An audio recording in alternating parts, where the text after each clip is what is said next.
Yeah. Um,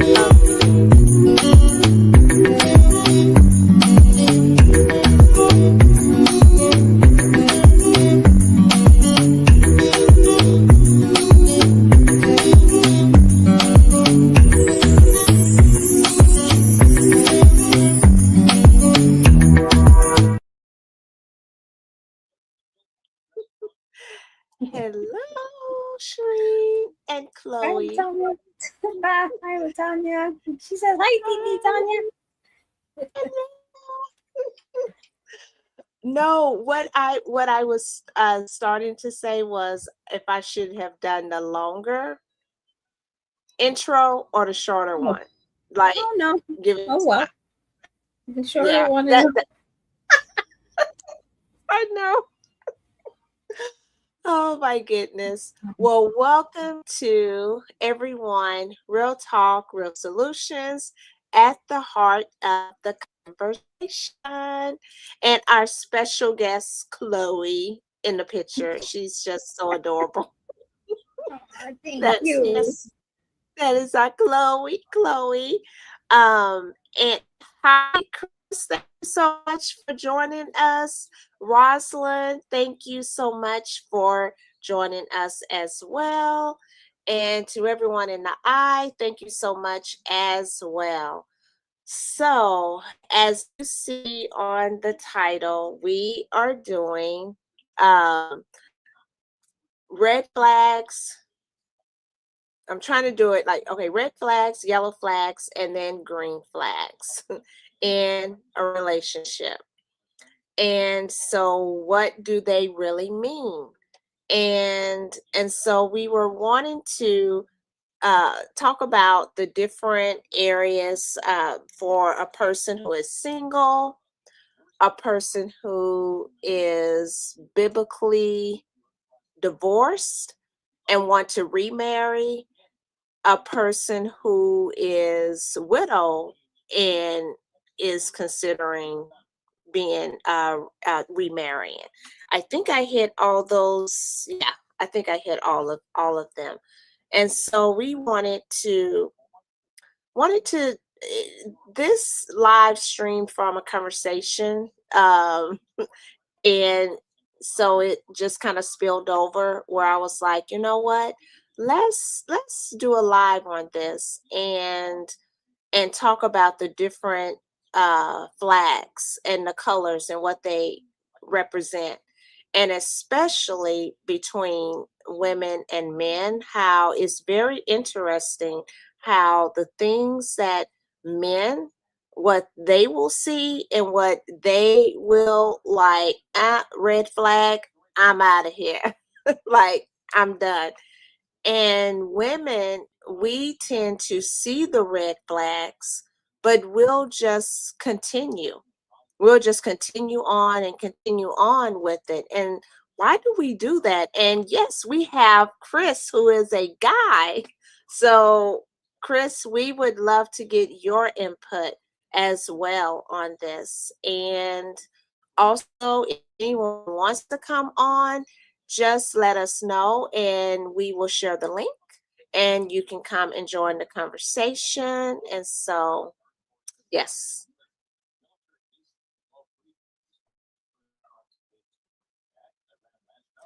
I wanted to show a video, but it's on Facebook. And that little short clip in that video is a huge red flag. And I'm just wondering if that lady is going to stay. Because in that, since I can't show it, in that video, it's a young couple who just got engaged. And there was a man there. I don't know if this was some sort of a television show or whatever, but he asked them a question. And he said he asked them, what is your, what is some, I'm going to rephrase it.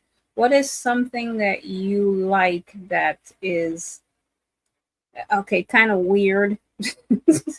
Something that would be weird uh, to do with your partner or whatever. Anyway, so he says, I'm into Asian women despite what I'm marrying. Now, Mm. this couple, they're both Caucasian. Now, for him, now, first of all, that's not, okay, the word was fetish. I'm sorry. He asked them what was their fetish, and he said he's really into Asian women. That's not a fetish, that's preference. And so when he said that, you should have seen the look on her face. And so she says, well, I am a white woman. I can't do anything about that. And so then the gentleman who's interviewing them asked her that question. And she turns and looks at him and she goes, he's my fetish. And again, that's a preference. But my thing is that they just got engaged.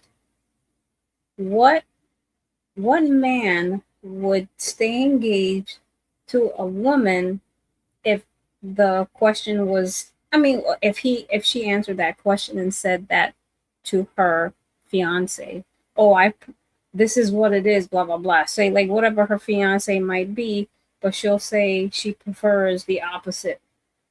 Now, I don't think, this is just my opinion, I don't think a man would stick around for that, but I'm wondering, is she going to stay with him?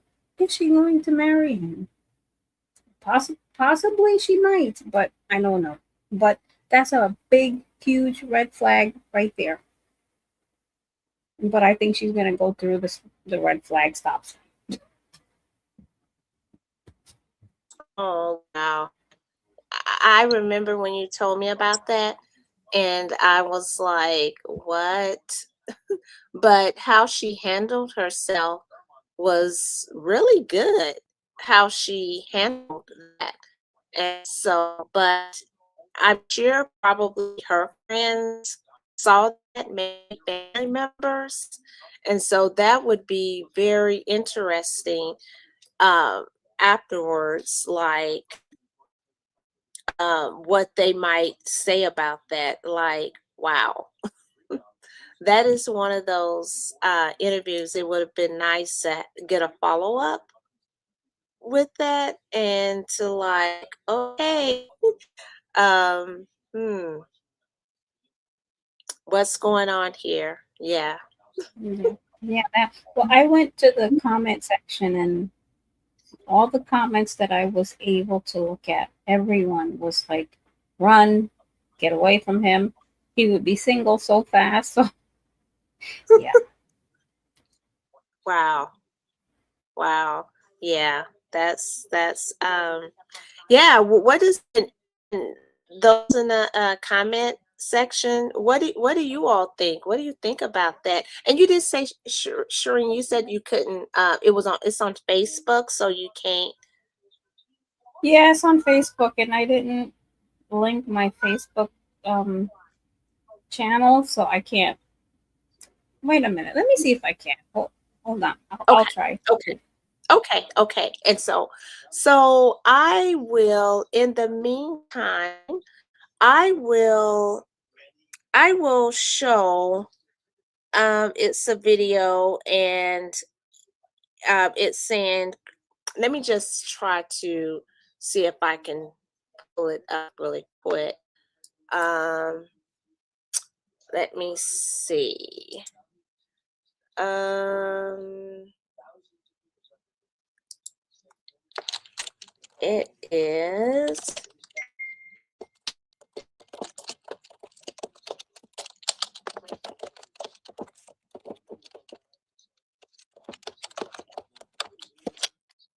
Let me see if I can find. Okay, here it is.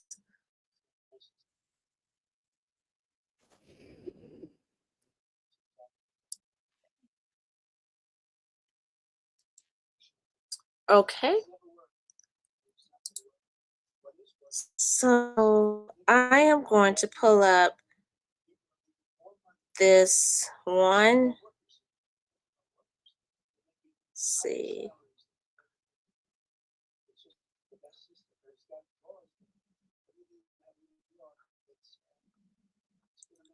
Okay. Okay. Um, let me share my screen.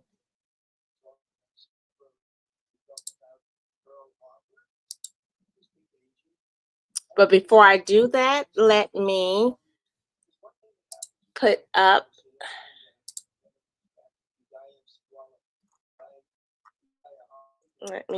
my disclaimer here.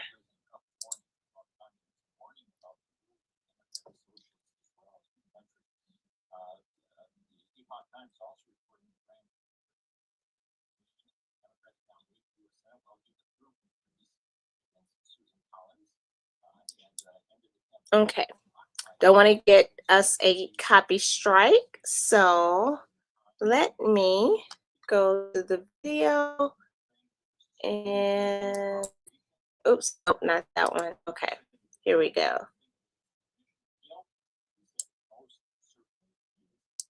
For me, or if I'm just choosing it because I'm scared to be alone. God did not put you here on the earth to get married. In the Bible, singleness is actually honored. You will settle for a lot of things because it just feels so good to be liked. We talked about some green flags. What are some red flags? Hey, stop where you're at. You're saying you're hoping some people may break up as a result of this. Honestly, welcome to the Live Change podcast. Today, I'm joined in the studio with Caroline and Jason. And guys, today we're talking about dating, specifically how do we date well.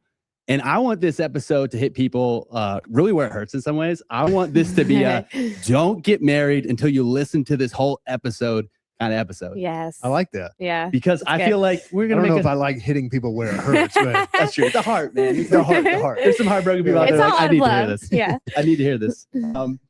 But you're going to make a ton of important decisions in life, right? Like, hey, where do I go to school? What do I study? The city I live in, the friends I have. But I'm sure we'd all agree the biggest life decision you'd make as far as who you're partnering with in life, getting married, is going to shape the trajectory of your life, your well-being, and even how you follow Jesus in a ton of ways too. Mhm. Yeah, you're exactly right. And so I think to get us started, my hope today too is just that people walk away with like, here's a list of green flags. Here's a list of maybe red flags I want to avoid. And if they're in a relationship right now, they can even do kind of an audit of like, hey, is this going well? Is this trending the way I need it to go for So marriage? you're saying you're hoping some people may break up as a result of this podcast. Honestly, in a good way. If it's It'd not be good, good. It's not good for you. that might be good. So. Absolutely. So let me be there. If you get bumped, don't send me an email from this podcast, please. But I do hope that this serves people well as they evaluate, hey, is this for me? Is it not for me? And I would think a good place to start is I think we get into relationships we regret or aren't good for us when we kind of feel like we're stuck between, well, I don't be alone. Mhm. And so I feel like I have to settle. Mhm. And that's maybe what I want to speak to first. How do I know if I'm choosing a relationship because it's actually right for me or if I'm just choosing it because I'm scared to be alone? Well, I think you're totally on the right track with that. That I've found the people who tend to get into the worst relationships are the ones who feel like, for whatever reason, they need a relationship. And that's one of the things I've told my kids a bunch, especially my older one, Solomon 7. So he's not ready yet. Though he's got the eyes for the girls right now. Anyways, but when you need a relationship, that's the worst time to start. When you need it, it's the worst time to look for one, because you're going to be. Well, you said settle. Yeah. You're going to settle for something in that moment. Yeah. Your question though is about why we get to that point. Yeah, differentiating between like, this is actually good for me and I should feel the freedom to actually date this person, or like, I'm just doing this right now because I feel like I'm afraid to be alone. I was gonna say, I feel like if you're truly honest with yourself, you know if you're dating that person for the wrong reasons. If you're willing to ask those questions like, am I just with this person because it's been a long time and it feels easy or it's comfortable? Or am I giving into my standards? Am I giving into the standard that God has for me? If I'm honest, is this just makes my life more entertaining and more fun and I don't feel lonely? Like if you actually ask yourself those questions and were truly honest, you know the answer, And so I would just say you're not doing yourself any favors by not asking those questions. And you're hurting yourself. Psalm 127 says that unless the Lord builds the house is built in vain. And it's so crazy to think that there are people who spend years pouring their heart and soul into a relationship and they haven't let God build the house at all. They haven't sought God's wisdom on what he says we should look for in a relationship. They haven't sought godly counsel. They haven't invited God into it. So he hasn't built the house. And what that verse is saying is if that's the case, then the relationship is pointless. And so imagine years of your life. I'm not saying God can't redeem things, but years of your life, you're pouring your heart into it. And God's saying, well, if you didn't let me build that, then it's a waste. That's crazy to think about.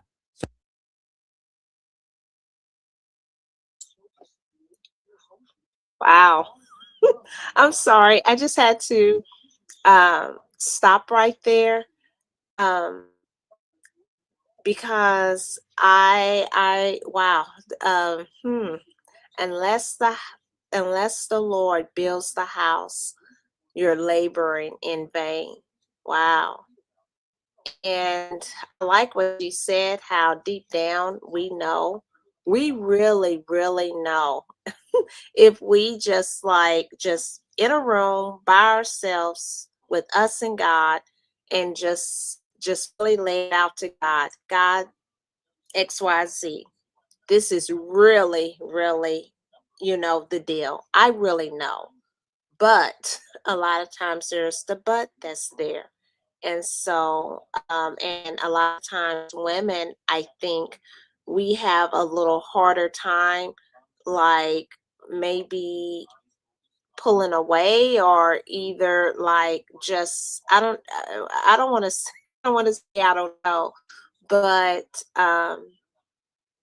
as to why it's so different for men, why when they see the red flags, typically they just they don't stick around or they don't continue in it. But Shereen, were you able to find that video? I'm sorry, I don't want to keep going on.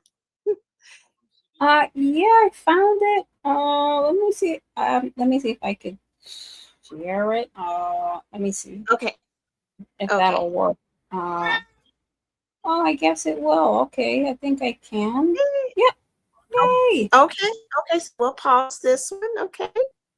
Okay. All right. So can you see that little? Can you see? Well, I don't see it. I think you might have to stop sharing your video.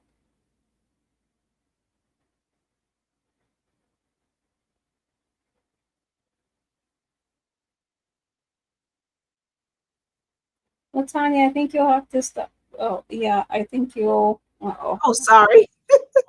Okay. Okay, there it is. Yay. Okay. So it's a short video. Okay, Chloe. Oh, what did I do here? All right, hold on 1 second. I'm sorry. Oh. Okay.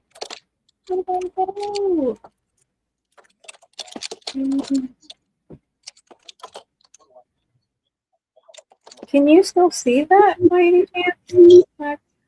Well, it says okay now. You can see it now? Okay. I'm sorry. I don't know what I did before. Okay, here we go.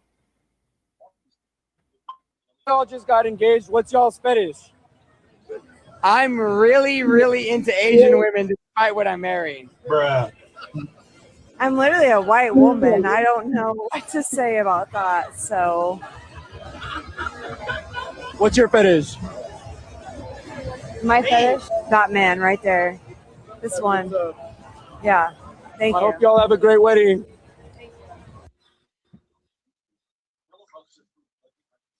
Yeah, so see, again, a fetish is something you actually like that it's really weird. Like, okay, say like you, I said this before, I'm sorry, excuse me.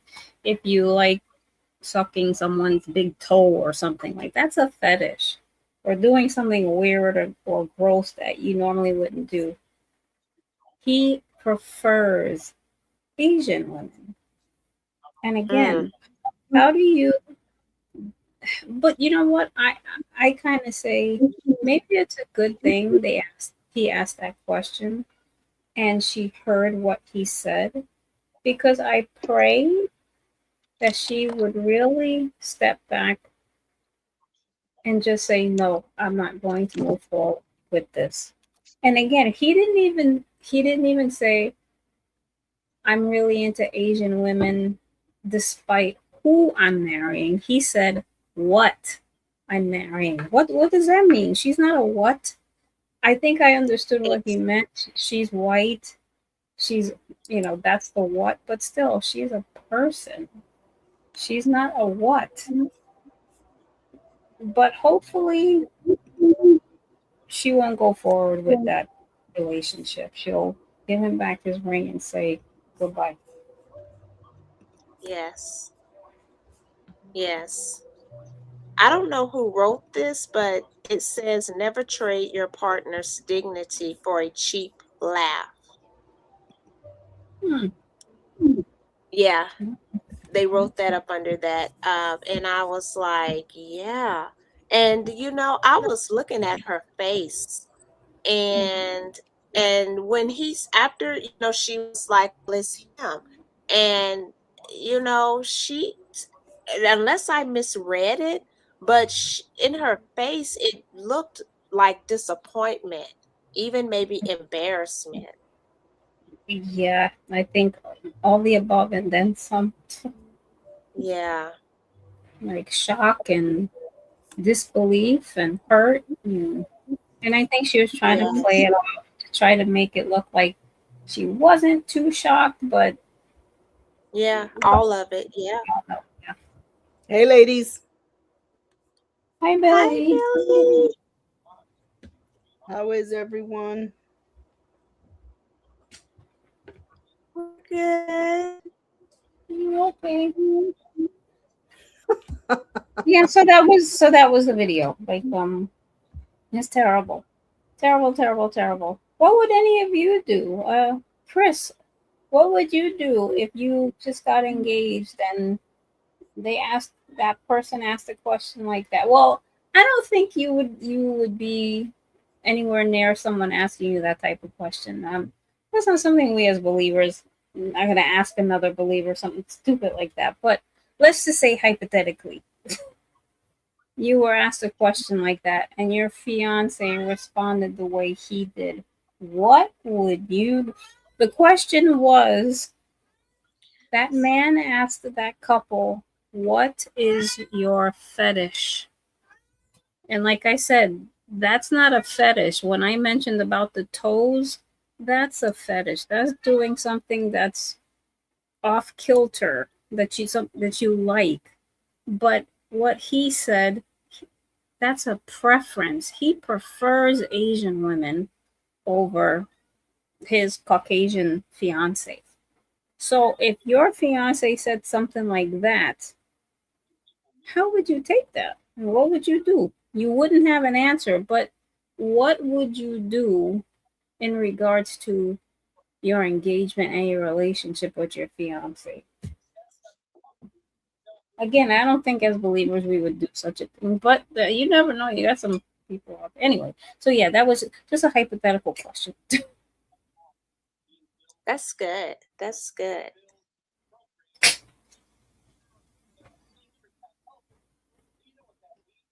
Okay. Chris said, hold on. He's coming on. Okay. That's a really good question. I know my friend. Yeah. Sorry. I'm sorry. No, I know no. a friend of mine, he'd be like, Mhm. goodbye. He'd say goodbye in a heartbeat. You're like, nope, goodbye. They say, don't let the door catch you.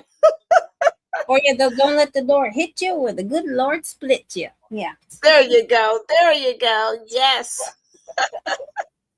Exactly. Exactly. Yeah. I mean, wow. Let's see. What I guess from I'll be the right back. women who are here, Lisa, Rosalind, what would I'm sorry. you? I'll be right back. I'm sorry. I gotta feed Chloe. I'll be right back. I'm sorry. Oh, okay. So Lisa and Rosalind, what and who, let me see, make sure I'm not missing anybody. Um, what would you all do? What is your thoughts?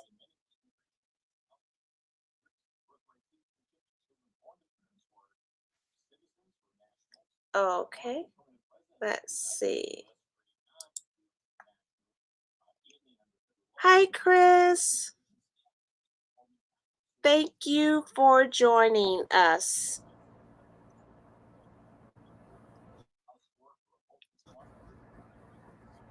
We can't All hear right. you. Oh, okay. Okay. Now we can Can you talk. hear me? Yeah. What's up, guys? Oh, it's kind of, wait, it's kind of really like loud.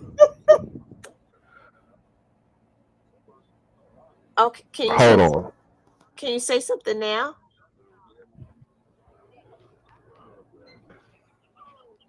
Hello? Is it lagging?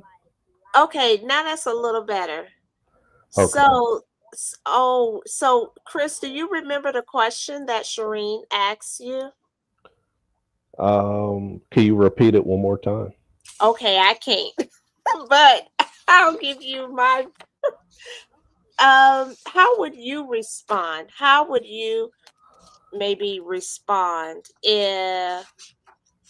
let's say uh if that happened to you, like if it was a lady and she had said she would, in spite of what you are or with you, that they their preference is like an Asian guy or some other type of ethnicity.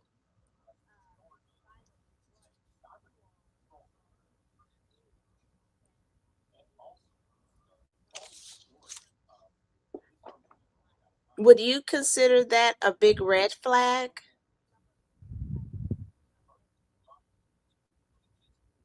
Hmm. Uh, it was a little distracting because I could hear you guys, but then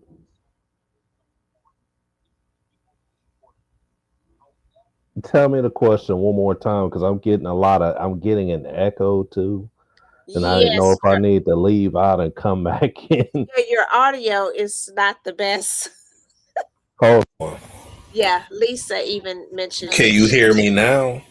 Okay, I think that's better. What you think, Millie? I Is was that using a better? headset. That's why. Sorry.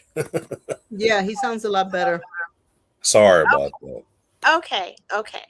So yes, so as a guy,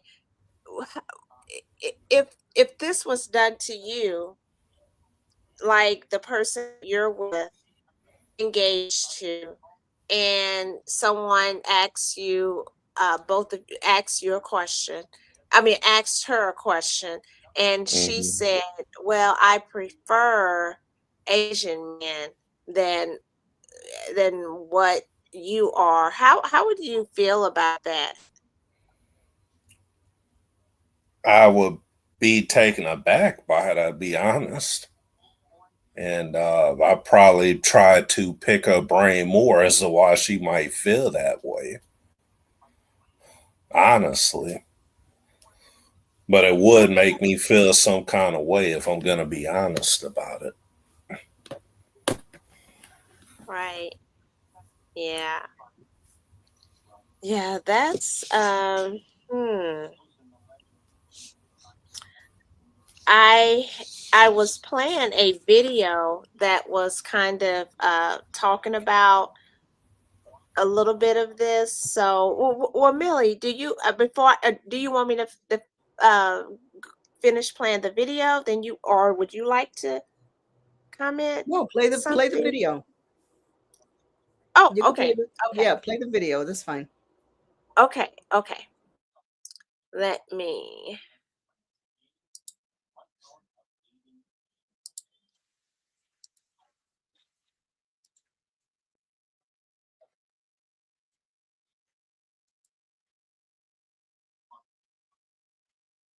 Oh, wait a minute. Sorry. I need to share my video, share my screen again. Sorry. Okay.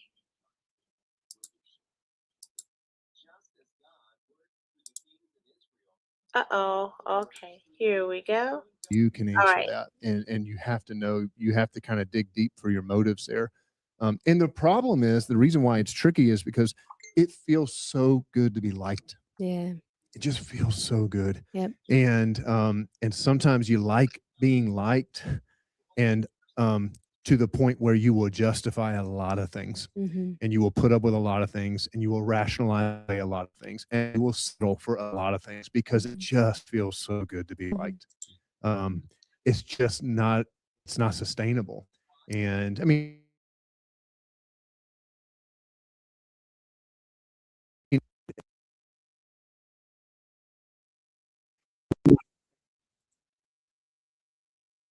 could tell stories about people who it didn't work out because you settled on a few things, and there were some red flags. You know, I think we'll talk about that a little bit later.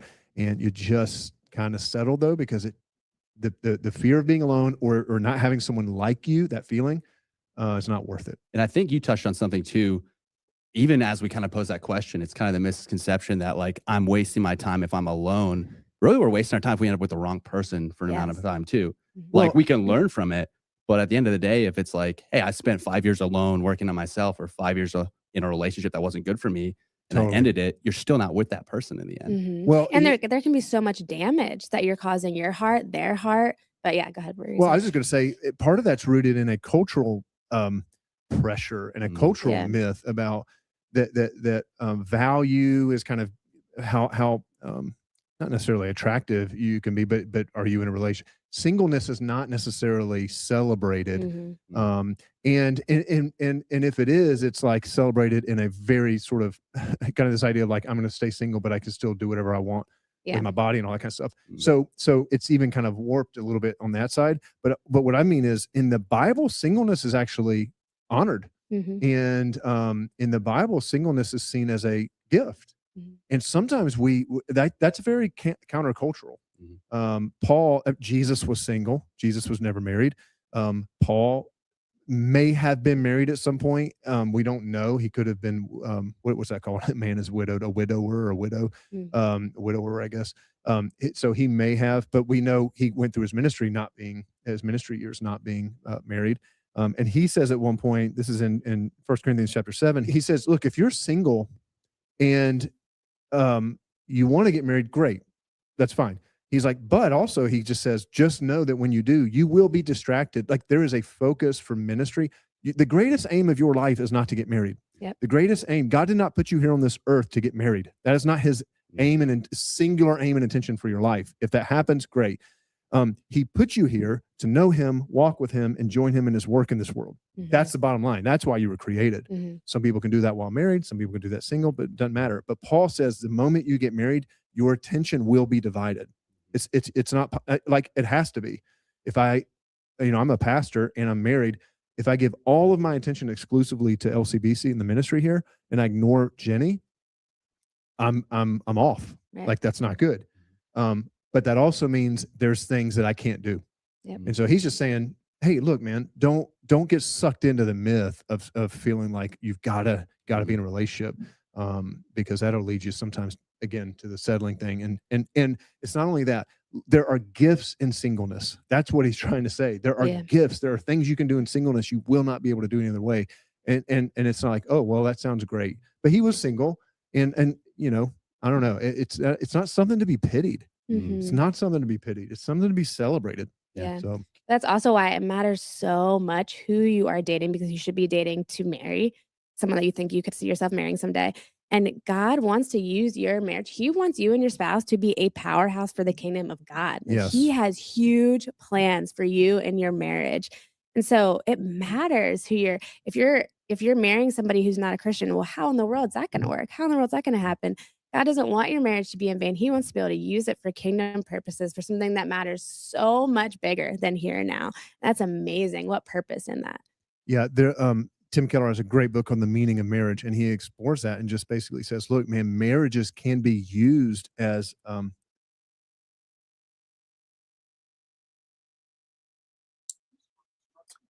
wanted to stop it there, and please, anyone, if you want to like, oh, want me to stop it or want to say something, just unmic, just talk, just and I'll do that. I thought that was a good breakdown, like especially what he was saying about, and scripture does talk about that, how when you are, if you're a single person and you do have that gifting of being single, and then some people just, whether, I mean, I don't know, they have it or not, they just end up, being, single. um and how he had mentioned how you're not distracted because you don't have, like, you can just be single focused, how he mentioned it, but like how he mentioned he's married and yet he did, I think he did say, yeah, he's a pastor or in the ministry. And if he gives all of his attention to that and ignore Jenny, his wife, there's going to be some problems. There's going to be a problem. And I have heard of some marriages and situations where they're like, well, how can I put it? How they have said it, like, well, I'm doing this work for God, and if you don't want to come along, or if you not, or blah blah blah, or however that can be, or they're just giving all of their time to the ministry, and they think they're in the right. They're not.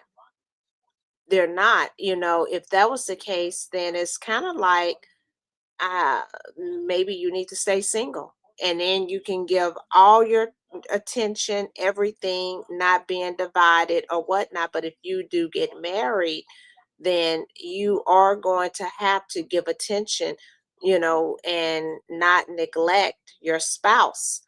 And then if you have children, that part that is there. So what do you all think?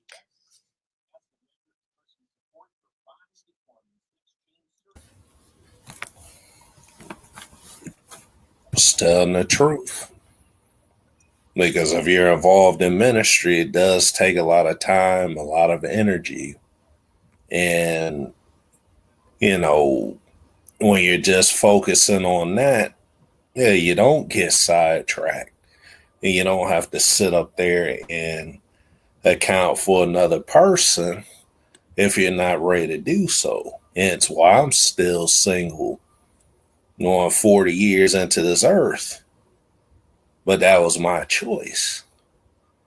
And, because tomorrow we got a prayer walk coming up with my ministry tomorrow. So if I was involved with someone, then I'd be, I have to, think about them too.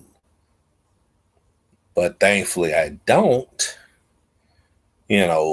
For me, the struggle is just, feeling lonely, having those, having that urge to need to have somebody near me. And it's okay to want to have companionship. I'm speaking for myself. But it's also good to,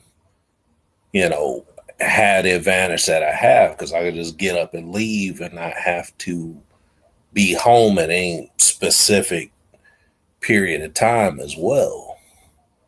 So there's, like he said, there's advantages and disadvantages to that. But the primary thing is, it should be, how am I best using my time? Am I growing his kingdom, or, or what am I doing? So that's my thought on that. Thank you, Chris. That was really good. Thank you. Oh, Well, I you're finished. welcome. I've been in both. Um, in ministry, married, and in ministry, single. And both of them require balance because it is difficult, especially when you have young ones. But it is, I mean, I don't see anything that he said that was wrong. It's just, you have to have a good balance. I mean, you can do ministry while you're married. Um, it's just that when the kids are involved, you know, you got school and you got homework and you got um, all kinds of little um, distractions that can, and especially if they're in sports or, you know, as they get older and things like that. Um, so you know, the bottom line is I'm enjoying my singleness now because it's, you know, there are no distractions. I can totally concentrate on ministry and, you know, go about my my duties for the rest of the time. So but I've seen both, I've experienced both, and yeah, it just gets a little bit more challenging when there is a family involved. But otherwise, if you know how to make that balance work, and there are people who do know how to balance that, hey, it's a good thing.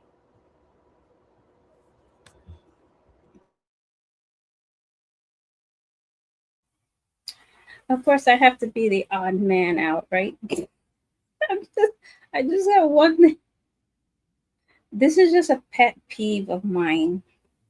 I know he was talking about Paul being single, and then when he said Jesus was single. Okay, my pet peeve is please stop using Jesus as the example for being single because he's God.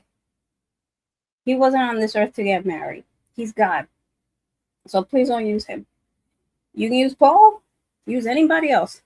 I wish people would stop using Jesus, but that's just my pet peeve. Okay, so what he said, the scripture verses in 1 Corinthians 7, verses 25 to 30, 34. Okay, this is to the unmarried and widows. Now concerning virgins, I have no commandment from the Lord, yet I give judgment as one whom the Lord in his mercy has made trustworthy. I suppose, therefore, that this is good because of the present distress. Wait a minute, sorry. No, I don't want to read that. I'm sorry. Let me go to 29. No, 32. Sorry. But I want you to be without care. He who is unmarried cares for the things of the Lord, how he may please the Lord. But he who is married cares about the things of the world, how he may please his wife. There is a difference between a wife and a virgin. The unmarried woman cares about the things of the Lord, that she may be holy both in body and in spirit. But she who is married cares about the things of the world, how she may please her husband. And everything he just said, and everything that Chris just said, and Millie said, is so true. I mean, because scripture talks about it right here. When you're single, you have all the time in the world to devote your life to the Lord, because your care and your focus would be solely on him. But then once you become married, now you're concerned about the things of the world and how you will please your husband or how your husband will please the wife. So there are challenges. I think there are challenges on both ends, whether you're single or you're married. And I did like what he said. It wasn't, the Lord didn't put us here on this earth so that we could get married. Like, that's not his ultimate end goal. But at the same time, I also think about Okay, God created Adam, and he looked amongst the animals, and he saw that there was no one like Adam. And so what did he do? He created a helpmeet. He created Eve. So no, God's ultimate goal is not so much for us to get married, but he did create marriage. He created that incredible covenant for a man and a woman. So if that's what you desire, then praise God. I pray the Lord will grant those that desire. And if it's not your desire, and even if it is and you kind of feel like it's not going to happen, just I guess praise God in the midst of where you're at. And the Lord will continue to sustain you until he brings your mate into your life.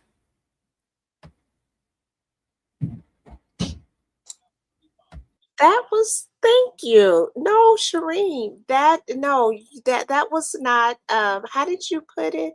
You said to be the I don't remember the word Well, that I said I have to be the odd man out when I made that my pet peeve about when people tend to mention, Jesus was single. No, don't use No, God. You can't use right, God. Use him as the example. right, right. No. I agree with that. Jesus, his purpose, and it was very clear of what his mission was, and it wasn't to get married. And it was to come and to redeem us. And so, yes, I thank you for, yes. When that is pointed out, well, Jesus, he was single, and what? No, let's not blur with that. He had a clear purpose of what he was, of what it was for him. And so, no, that I agree. I agree with that. Yeah. Yep. He was never, uh, never here to get married. Yeah, that's true. Because he's God. That's my biggest thing. It's not Jesus even is a God. thought. Jesus is God. He's not. Yeah, never a thought. He's Yeah, God. it's not even a Perfect. thought. Sinless.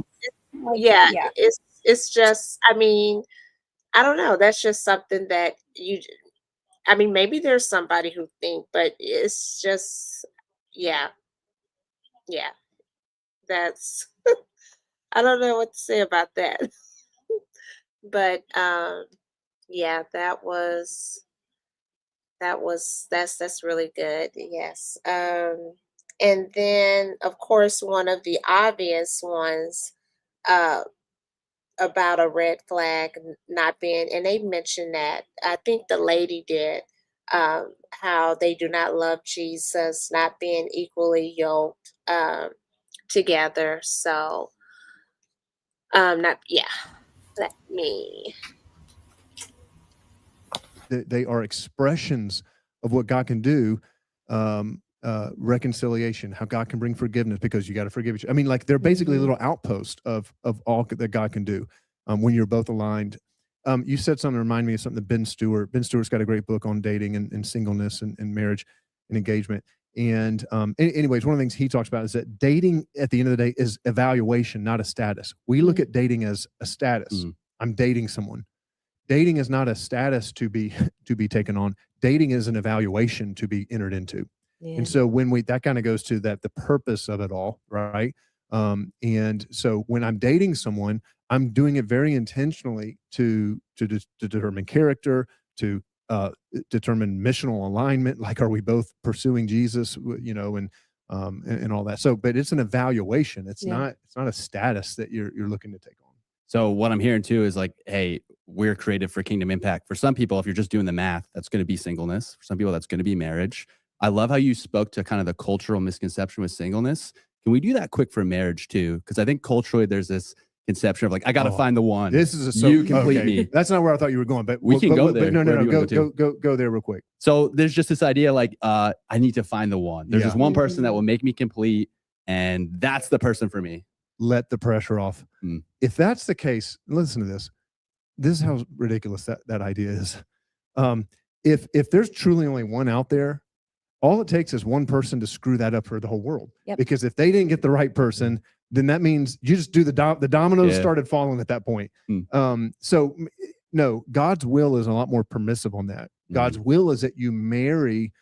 He talks about in 2 Corinthians 6 to not be unequally yoked. So that is a principle for Christians who are entering into relationships, is to go, look, if you're entering into a relationship and the other person doesn't know Jesus, doesn't care about following Jesus, whatever, all Paul is saying is there will come a moment like two ox or two horses that are yoked, tied together, where one wants to pull this way and the other wants to pull this way. And guess what? When one wants to pull the right, one wants to pull the left, guess where you go? Nowhere. Yep. And that's all he's saying is you will get stuck. And just think practically for a second. You marry someone who doesn't value generosity and you are tithing, that's going to put you in conflict because you can go, why are you giving 10%? That's my money. That's our money. Why? It's just going to create conflict. And yeah, I mean, like, it's just not wise. Really, what I'm hearing is, there is no just like one person out there for you, because that's silly, but there's a standard. Yeah. So the standard is, that's what we were getting at. The standard is, look, is it someone who knows Jesus? Is it someone who's pursuing God and all that kind of stuff?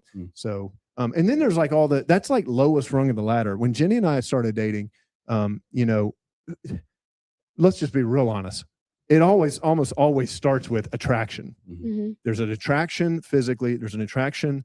The very first thing I noticed about Jenny was not the fruits of the spirit. While she's on the basketball court, I didn't even know her. I just saw her on the basketball court, and I was like, she's pretty, and her hair is really pretty, and she had long hair, and I noticed all the physical. So yeah, so we shouldn't be stupid to pretend like that's not usually the first step. But this is why you don't need to jump right into dating people. What Jenny and I did for that first 6 months is we just hung out in groups. I just put myself and she put herself around. We put ourselves in positions to watch each other in group settings. The problem is when you jump so fast into let's start dating, now you've actually got relational dynamics that if it you don't even know anything about them. So if it goes makes it more difficult. If it's not, you realize they're not the right person. It's totally harder then to. It's a lot harder. Yeah. As opposed to we just all hang out as friends, and now I know. And the things you're watching in those moments is you're watching how do they treat the servers at the restaurant.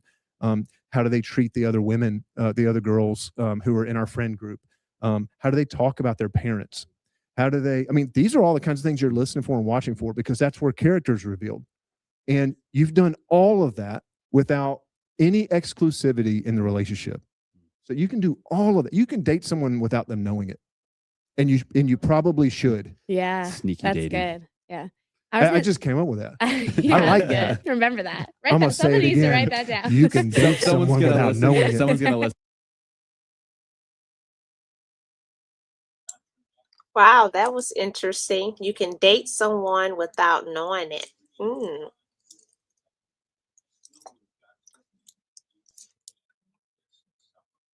Anyone have any thoughts on what has been said so far?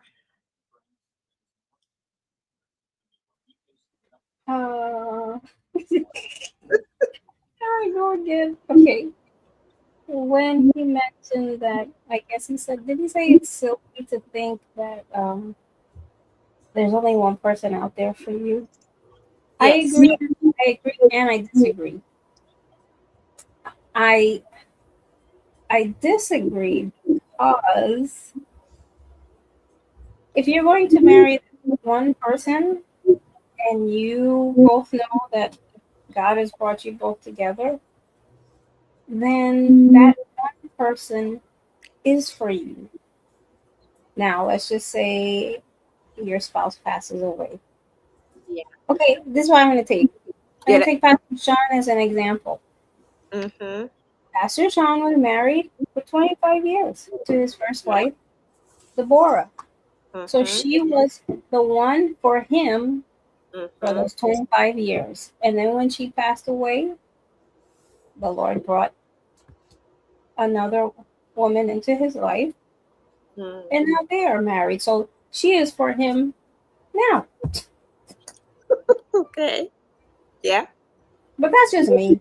That's just me. I do believe that God has someone for someone else, and that's the person that God has chosen for you or for him for that time. Mm. That's good. That's good. I think yes, I do believe that God can that he can pick someone for you.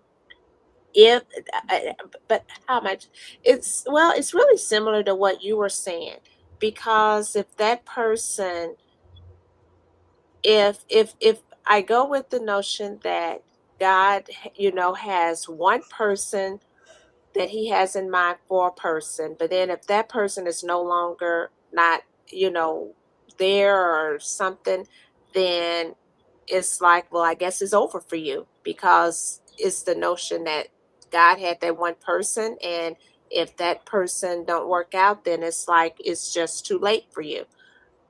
That one person is gone or whatever with that one person. Um so I do believe that yes, that God, how he can uh, pick someone for you, but I also believe that um, I guess that's a good example. Like I'm thinking about like with Pastor Sean in that situation where he had his wife.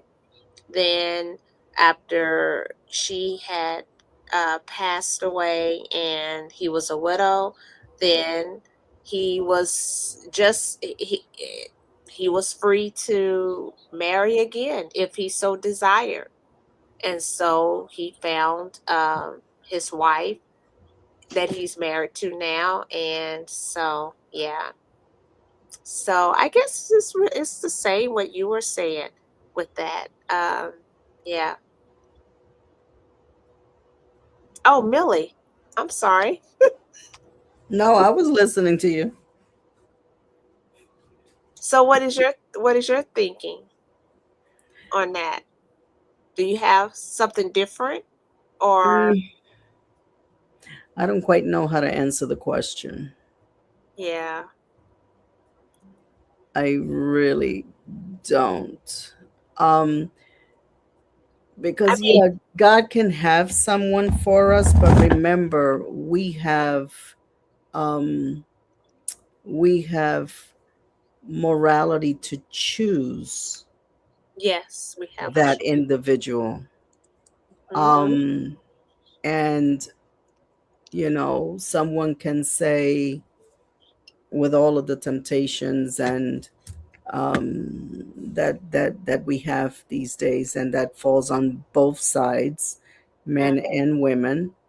I mean, the enemy is going to um, attack both sides, and he's going to throw every kind of temptation. And marriage is okay. There goes my dog. Hey, Chico. Chico just got in the mix. Barking. Wow. Chico got his thoughts. Wait a Let him minute. talk, Millie. Let him Wait talk. Chico is wait. I just realized I've never heard him bark. Oh, remember, I not to get off track, but I had asked Millie once, "Does Chico bark?" And she said yes, because I never heard him bark. That's if somebody is like in the laundry area. Okay. I mean, I can't hear them, but their hearing is impeccable. Okay. So he just, he's playing, he's doing his duty. Wow. Guarding Chico. Okay. So I'm like, okay. But otherwise, no, he's not a barker. That's as much as you're gonna probably get. Because he is a 7-pound little chihuahua over here. but with a very big personality. But the sweetest one I've ever seen or met, for that matter. But getting back to the issue at hand, because we do have that morality, and yes, there are some people that, instead of working on their marriage, the easy thing to do is escape from it. And I've seen both sides, where I know couples that have been married for 40 something years, others for 20 something years, and they get tired, but you have to learn how to, I think it was Dr. Tony Evans once say many years ago that you don't date to marry, you marry to date. And how true of a statement is that? Because life will throw every kind of challenge your way, that you're going to have to learn how to navigate those things without disrespecting one another. And so it's yes, God can give us that spouse that we pray for. And I've seen, where I'm living proof of that an individual can pray for that spouse, and God will give them every single thing on that list that they desired in a mate.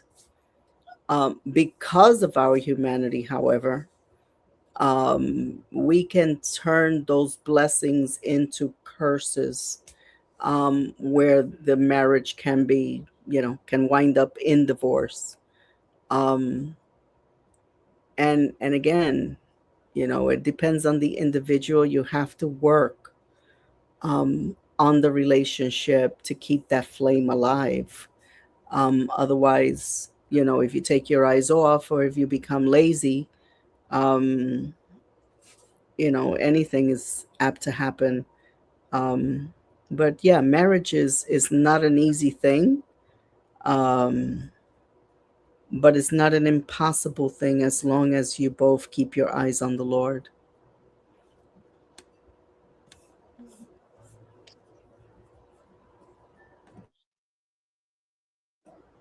That's my take. Okay. Thank you, Millie. Listen to this now and be like, we're dating. The person's gonna be like, what? Yeah. What? That could be. Oh fun. gosh, yeah. I was gonna If say, you're a to you weirdo, you say- cannot hide behind that. Don't use that. Yeah. To you saying like this idea of like there's this one person, I feel like wrapped up in that, even just that thought, is that there's this perfect person. There, we know there's no perfect person. There is not a perfect person for you. I don't believe in soulmates, because what if your spouse passes away and then you get married to somebody else? Like, Yeah. so there's not a perfect person. And if you're going into a relationship and you're seeking for the perfect person, someone you might not be saying this, but I think they're fix the problems that I have. They're gonna heal the wounds that I have. And that is all the wrong thinking. You're trying to use them to fill voids that only God can fill. And you're trying to replace them with God in your life. And that is really dangerous. That's a recipe for disaster. Yeah. That's a recipe for disaster. So I think the ways that that you're ready for dating tend to be, one of them is your relationship with God comes first before anything and everything else. Jesus said in Matthew, I think it's chapter 6, where he says to seek the kingdom of God above all else. Seek the kingdom of God above all else. Not seek to get married, not seek a boyfriend, not seek a girlfriend. Seek the kingdom of God. And then he says, he's talking about money in that situation, but the principle applies. And he says, and all these things will be given to you.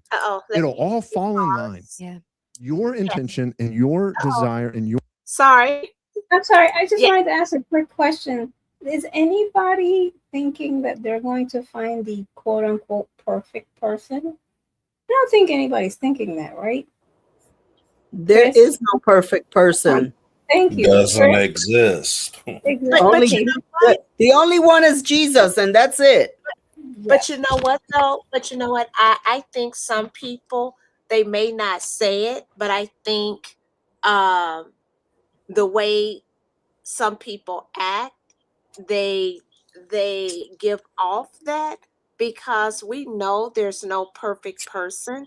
We're not perfect. The other person is not perfect. And because it's such an overused thing. Nobody's perfect. Nobody's perfect. I'm not perfect. They're not perfect. But the way we sometimes can react and with people, it's almost like we give off that that vibe of perfectness. That's And kind of my thought. I think that also happens with You know, like in the very early stages of any relationship, that you can see no wrong with this individual, but give it a couple of years when you try and kind of settle in, and you're going to see the flaws, you're going to see the shortcomings, you're going to see the attitudes, you're going to see everything, and that's when you have to learn um that yeah, at one time you couldn't see no wrong in this individual, because they were like that perfect man or that perfect woman. Well, that's a facade, unfortunately, because there is no such thing. But just learning how to work things out together, where love has different stages. And I have seen it in many couples, where you go through these horrific trials and storms, and they pull through together. There's a couple that I know in Florida, and gosh, they've been married for over 20 something years, and he went into an addiction, and he was out there for, I don't know the exact number of years, but she stood by his side and she prayed, and they're back together again. God is restoring the marriage. And so man, that takes a lot. um that's almost like standing by. I mean, look at even Shireen, look at Pastor Simbala's dad, and how he became an alcoholic, and he was in that, you know his mom didn't divorce him. She stood and she prayed, and so it's hard. It is what the marriage vow says: till death do you part, in sickness and health, and you could add everything else in there, in addiction or whatever. um it's not impossible, but unfortunately for many, they don't want to go through. um the easier way is, oh, let me start over with somebody else, and I don't have to face that difficulty with the, or some people might say, oh, they're never going to change.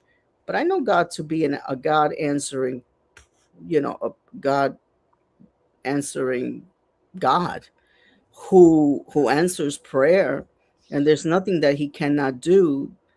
The thing is the individual willing to do what it takes to see? I mean, we can't know, and scripture does say that. How do we know, oh wife, whether you will save your husband, and vice versa? How do you know, husband, whether you will save your wife? We don't know that. So it's, I mean, Yeah, it's a difficult one, but there are no perfect people or spouses or children. The only perfect one is Christ. So yeah, it's but it's not impossible for God to, um do what he has to do in the individual as long as they're willing to work at it. Yeah. Yeah. I believe that there is nothing that is impossible that God can't. And I'm talking in a marriage context situation, if the two people are willing. But if one is not willing and the other one is, God is not going to override their will. And that's the magic word, That's willing. that's the thing. If two people are willing, I know of situations that it was like, wow. But at some point, something happened and one was willing. And so thus far they're still together. But yes, you if two people are willing, then there is nothing that they can't be able to overcome. But if one is not, then um, you can't force it. You can't No. make them. You can't, any of that. Just like God is not going to force us to stay with Him and to love Him and to want to, be, um, against our will. So I don't want to, and I think they're going to get a little bit more into that, into the red flags. So I want to go to another I'm red. sorry. I'm sorry. Before you go, I'm sorry. Oh no. No, Chris, you have anything to add there? We don't want to leave you out. No, you're Yes. not. I'm just listening. Primarily just listening. No, you can't listen, Chris. You gotta talk. No, I'm kidding. I'm kidding. No, trust me, I have plenty to say. Okay, I'm only joking. No, I know. Yeah, we all, as has already been said, we already know there's no perfect person, there's no perfect situation. But sometimes, I guess, some of us have overactive imaginations and we might want to create that too. Because life is very tough. It's tough. And, people are like, hey, I'm lonely here. And, they will go out and they'll try to find someone or just settle because they feel like they can't do any better. Or some people are just crazy in the head that, they'll make up something. And it's like, well, this is perfect for me, but there is no perfection there. But, yeah, I mean, I don't know. That's just my immediate thought because now I kind of, what we were talking about kind of went away from me, but that was my immediate thought on that. So, sorry. Chris, can I ask you a question? I want to ask you a question really quick. Why do you think that for men, for the most part, and I know not everyone saying that every guy is like this, but why do you think that for men, when they see a red flag, they are more trying to think of the other word with that, to like let the relationship go? But for women, and I know you can't answer that for women because you're a guy. We can answer. Yeah. But for guys, it just seems like there is 90% of guys, if they see a red flag, they're like, nope, that's not the one. And maybe 5%, and this is me, just kind of my thinking. 5% might stick around knowing that this person there's these red flags. And then for the woman, it's like we will see the red flags 90% of the time, and maybe about 5% of maybe women will be like, nope, I see this, I see these red flags, no. So would you say men, they tend to be quick? They don't like linger. Well, there could be a variety of factors why some of us won't. Like me, there was a situation I was in with a specific person, and I wouldn't even quantify that as a relationship. I'd just say it was a fling or whatever, something that I actually entertained because of the season that I found myself in at that time. And that person was showing me red flags and I saw them. But I am only speaking for myself, not other men in this particular instance. I chose to ignore it, even though I saw what I saw. Being observant, I saw exactly what I saw, and I decided to entertain it anyway because I was feeling lonely. I was seeking someone to communicate with, because at the time I was still taking care of my dad then at that time. So things were a little different. My frame of, communication and how I interacted had changed quite a bit. And so I chose to stick around. Now, I didn't have low standards because maybe going back to those other men, they might have higher standards. Or maybe they were in other situations too that they were hurt, because you can't disqualify that as well. Because people get, we could get into situations, and to protect ourselves, we'll say, no, I'm cutting the cord. I'm hitting the eject button early because I don't want to be hurt like this. And sometimes it only takes one person to mess it up for everybody else that comes after. But I would think, there's probably a lot of factors that differ from guy to guy, but I would say primarily that might be one of them, just standards, trying to protect themselves from being hurt. Self-respect is definitely a huge one. But some people stick around and deal with a lot of disrespect as well. And probably the high one too is, their relationship with God, I would think would be high on that point too.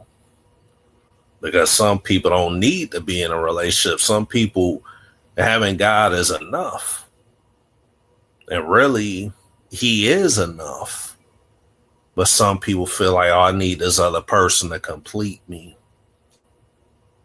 And it shouldn't just be that way. I mean, that person's there to help them along in the journey, but not to be an idol. So that's just what I think of it. That's my thoughts on it.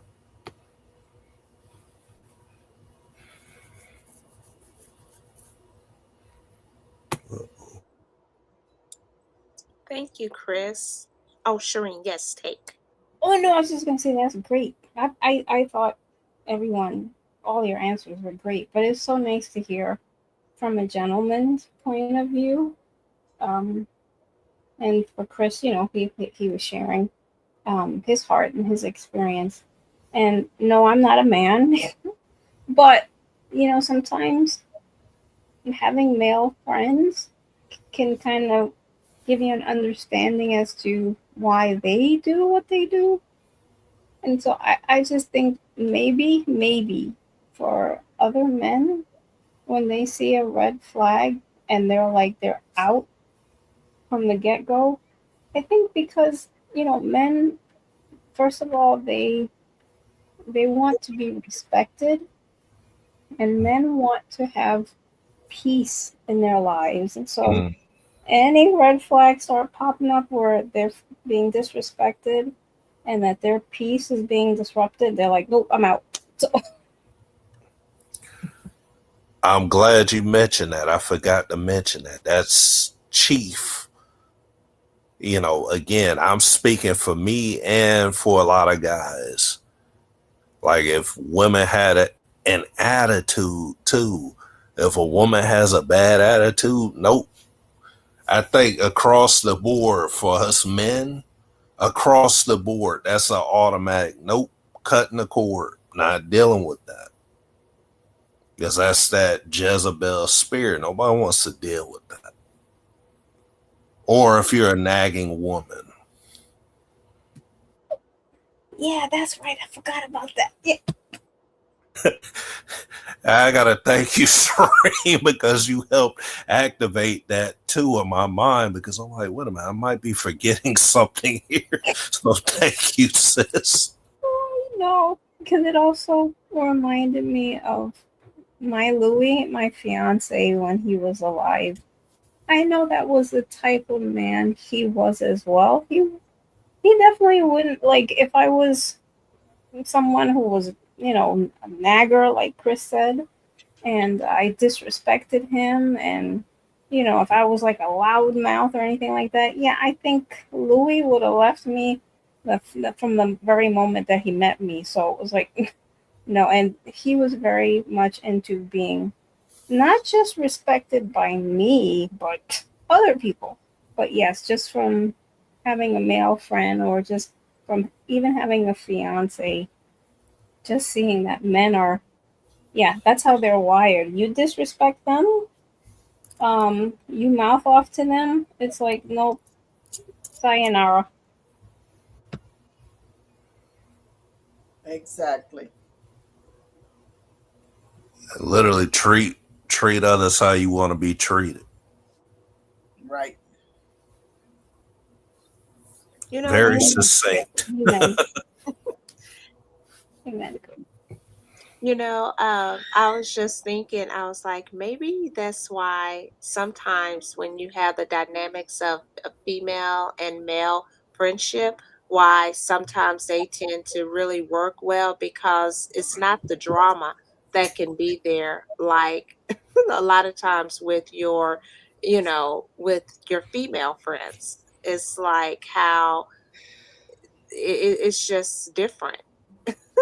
And sometimes some of the things that maybe, let's say, how you might react or respond to your female friend, how with a male, it just goes over their head because they're not so, they're just like, huh?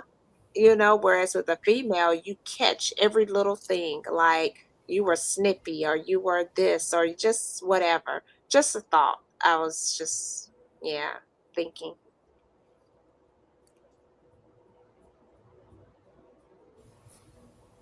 Thank you, sis. You're welcome. No, thank you. Thank you, Chris. Thank you.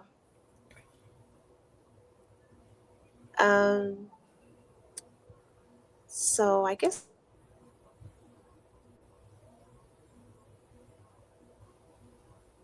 Your objective is to pursue Jesus with your life. One of the things that I've recommended to single people before who are interested in dating is you fix your eyes on Jesus, and you sprint after him. And every now and then look around and see who's keeping up with you, because they're probably date worthy. Yep. They might be date worthy. But if you fix your eyes on who's date worthy, Yeah. you get your eyes off the wrong target. The amount of times I've heard somebody say that I found my spouse when I wasn't looking because of that, because I was just following Jesus. I was just seeking him, and then he aligned it all. He made it all happen. But when you're looking, that's when you're getting too caught up in it. And you're getting distracted. Yeah. almost like you're just trying too hard even too. Yeah. Let's get real clear. You talked about revealing character. And so that's really all green and red flags are. It's like, hey, this is revealing somebody's character. And so let's get real specific. What are some green flags we should be looking for in a dating relationship?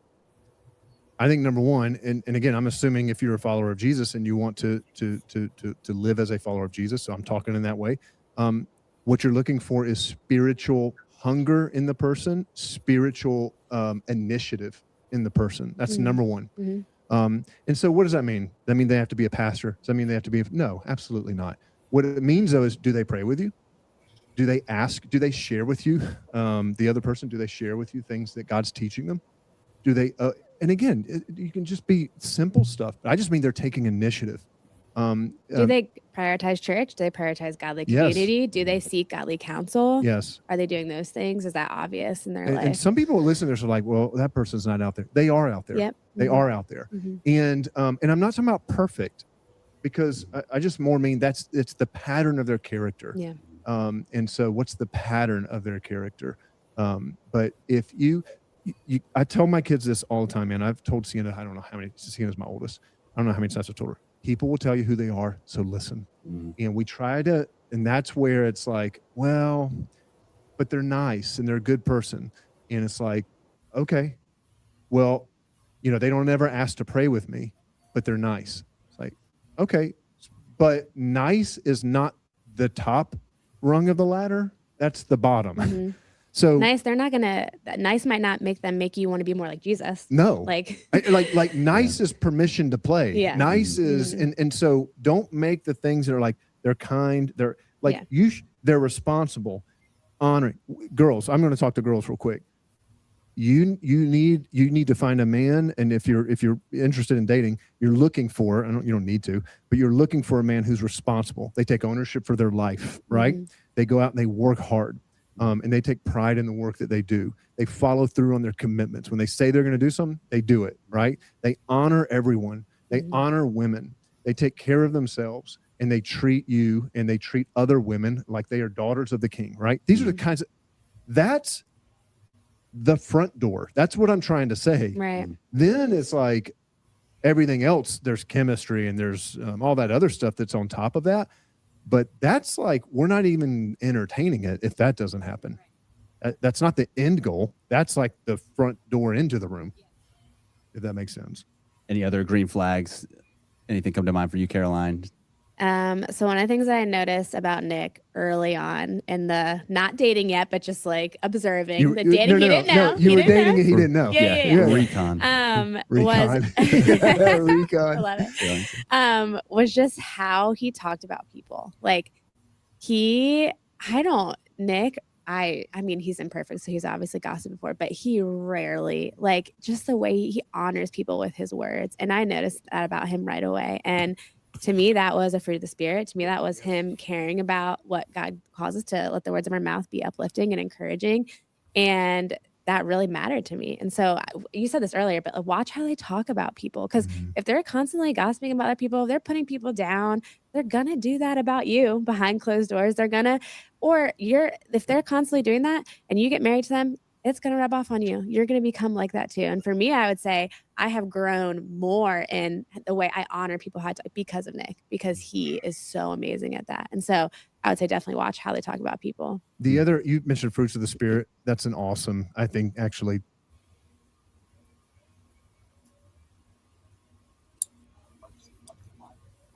Chris, were you going to say something? Oh, I might have unmuted myself by accident. Sorry. Oh, okay. So I just, that was real. I really liked what he said about how we can say, oh, that person is nice, oh, he's whatnot, but just the other things, like was mentioning, will he pray with me? Will he what was some of the other things he mentioned? Does this person make me more want to follow Jesus? And I can't remember the other things that was mentioned, but um, wow, I thought that was really good. Um, what do you all think?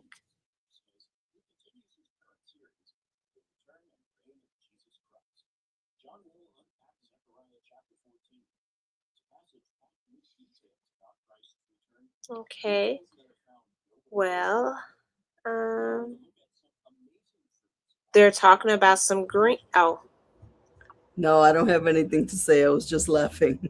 oh, you was just laughing. Okay, okay. So they are jumping to some green flags. And I was looking at, and just like a green flag is like healthy signs. And oh, Shireen, yes. No, I was just gonna. Oh, is this the video you said they only talked about red and green flags, right? No yellow flags. N- Now, I don't know because I didn't get to watch the whole entire video. Okay. So it's like they went from red to green. And if they don't, then of course, and you know what's so interesting? I was telling someone, I said, you have red flags and then, you have green flags, but you don't hardly hear people talk about the yellow flag, which is, I think, the one that most people overlook because red flags, okay, I'll just go with this notion. Most people would be like, they're kind of cut dry for the most part.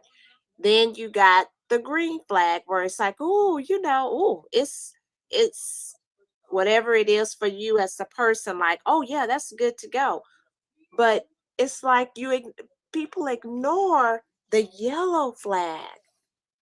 And actually that might be, I'm thinking, the most important one because that one is like it's an in between type of thing. It's like because in that part I, I think what it could be showing is that you need to slow down and ask questions and pray and seek counsel. And how many people want to do that? We sometimes feel like maybe I don't want to ask the questions. I don't want to this. I don't want to that. Why?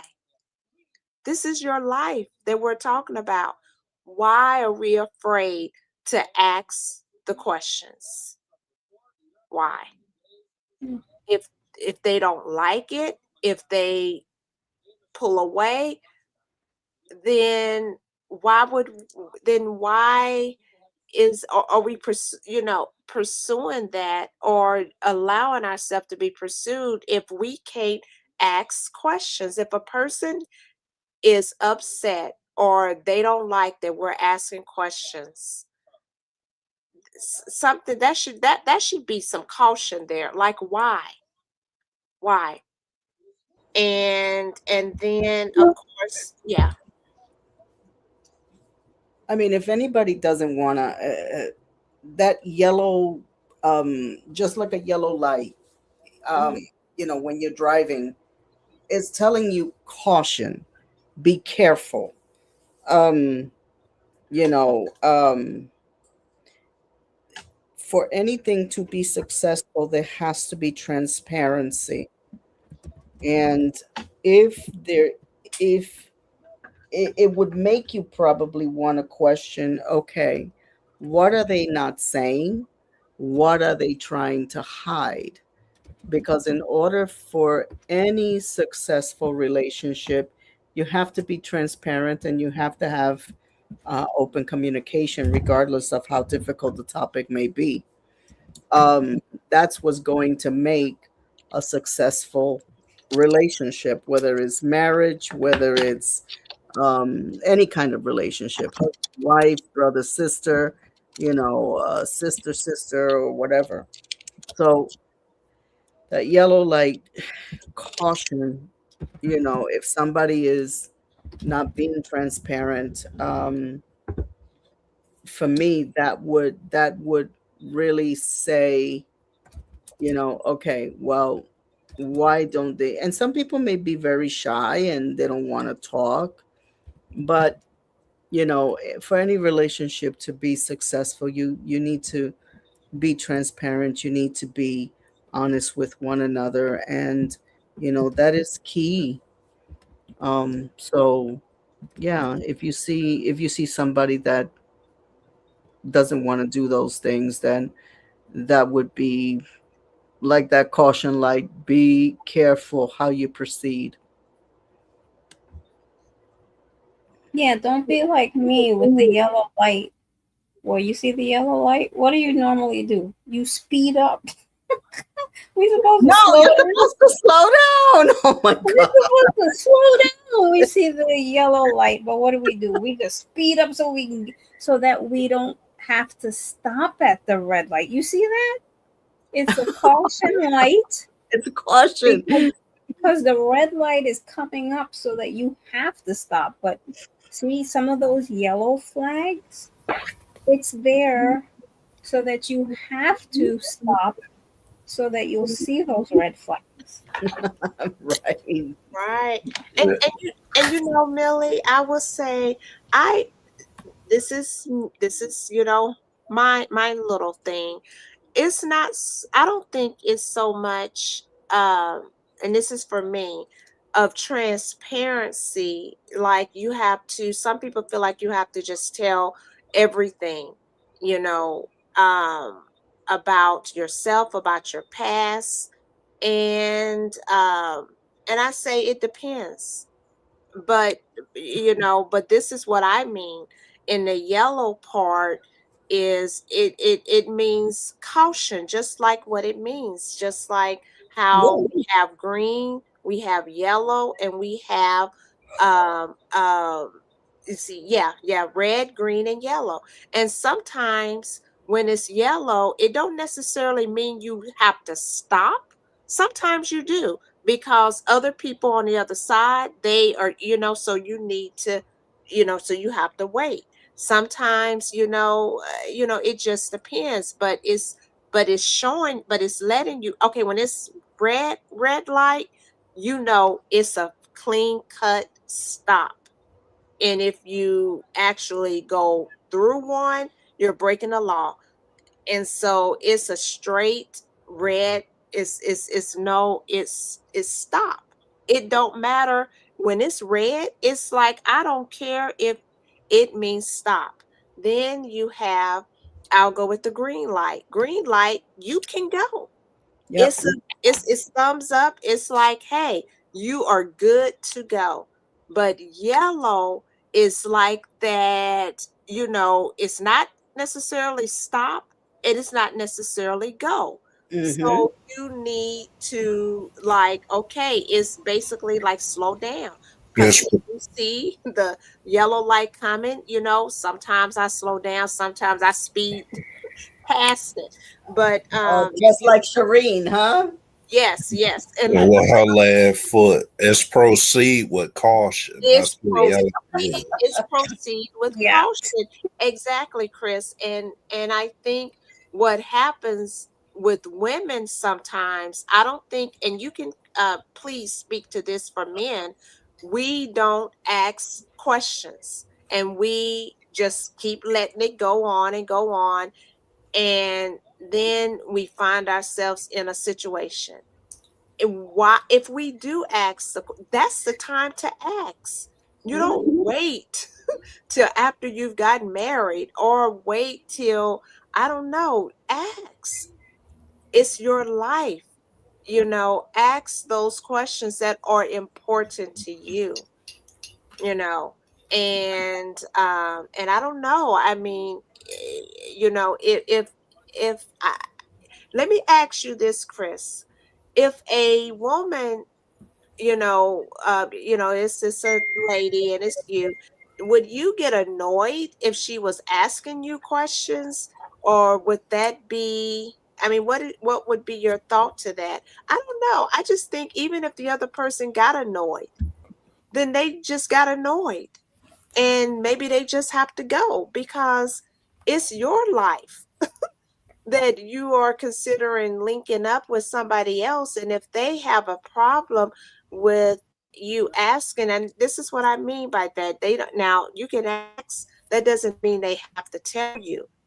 And if they don't want to tell you, or if they don't want to, then that's they you know, they have that liberty. But you just take note. And if that question is something that you really need to have an answer to, and if they don't want to, you know, tell it, then you weigh that.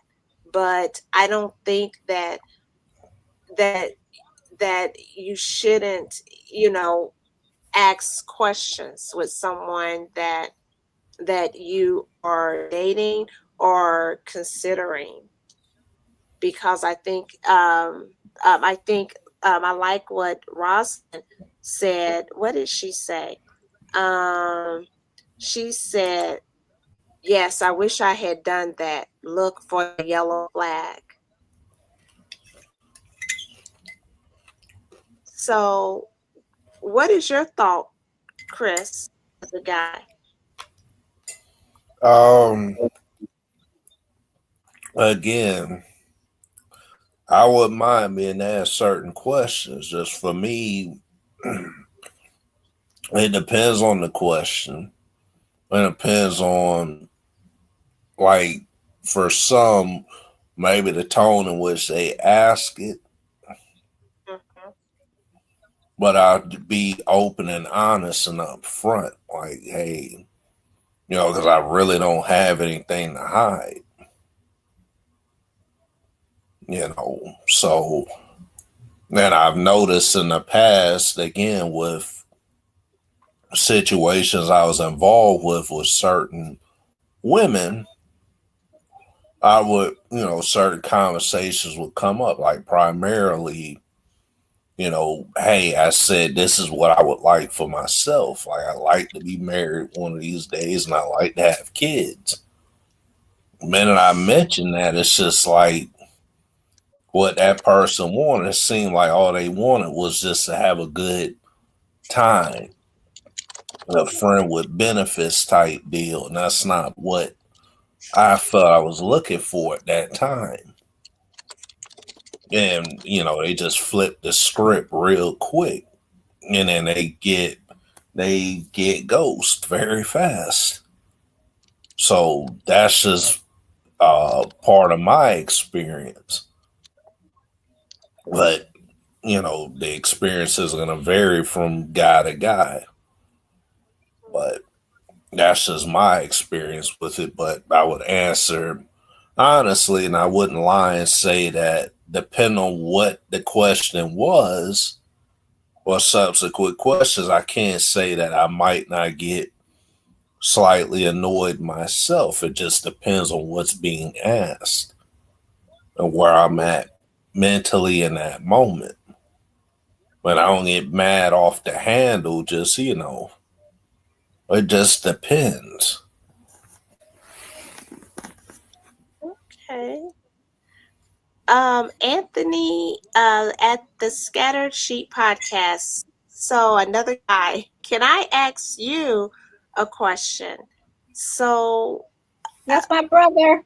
that's Cherie's brother, Anthony. That's what's up. So Yeah, we have the same last name. I always say that. I'm sorry. I always say he's my brother because we have the same last name. So you as a guy, Anthony, for you with the red flags, we're talking about the different flags, red, green, and yellow, and how these flags, they, in these colors, they have, you know, like what do they mean to you, or what are their meanings? And we know red is like, you know, stop, don't go, and then yellow, caution, and then green is good to go. And we're referring to this in relationship. And one of the things that we had also was like with, for men, it seems like when they see a red flag, they're like, they just cut it off and just stop it. But then with the women, we tend to keep lingering. And we also just kind of was thinking like, wow, we hear about the red flag, green flag, mostly red flag, but we don't really hear about the yellow flag, the caution one. What is your thoughts on this? And of course, if you want to come up, we can send you the link and you can join with us.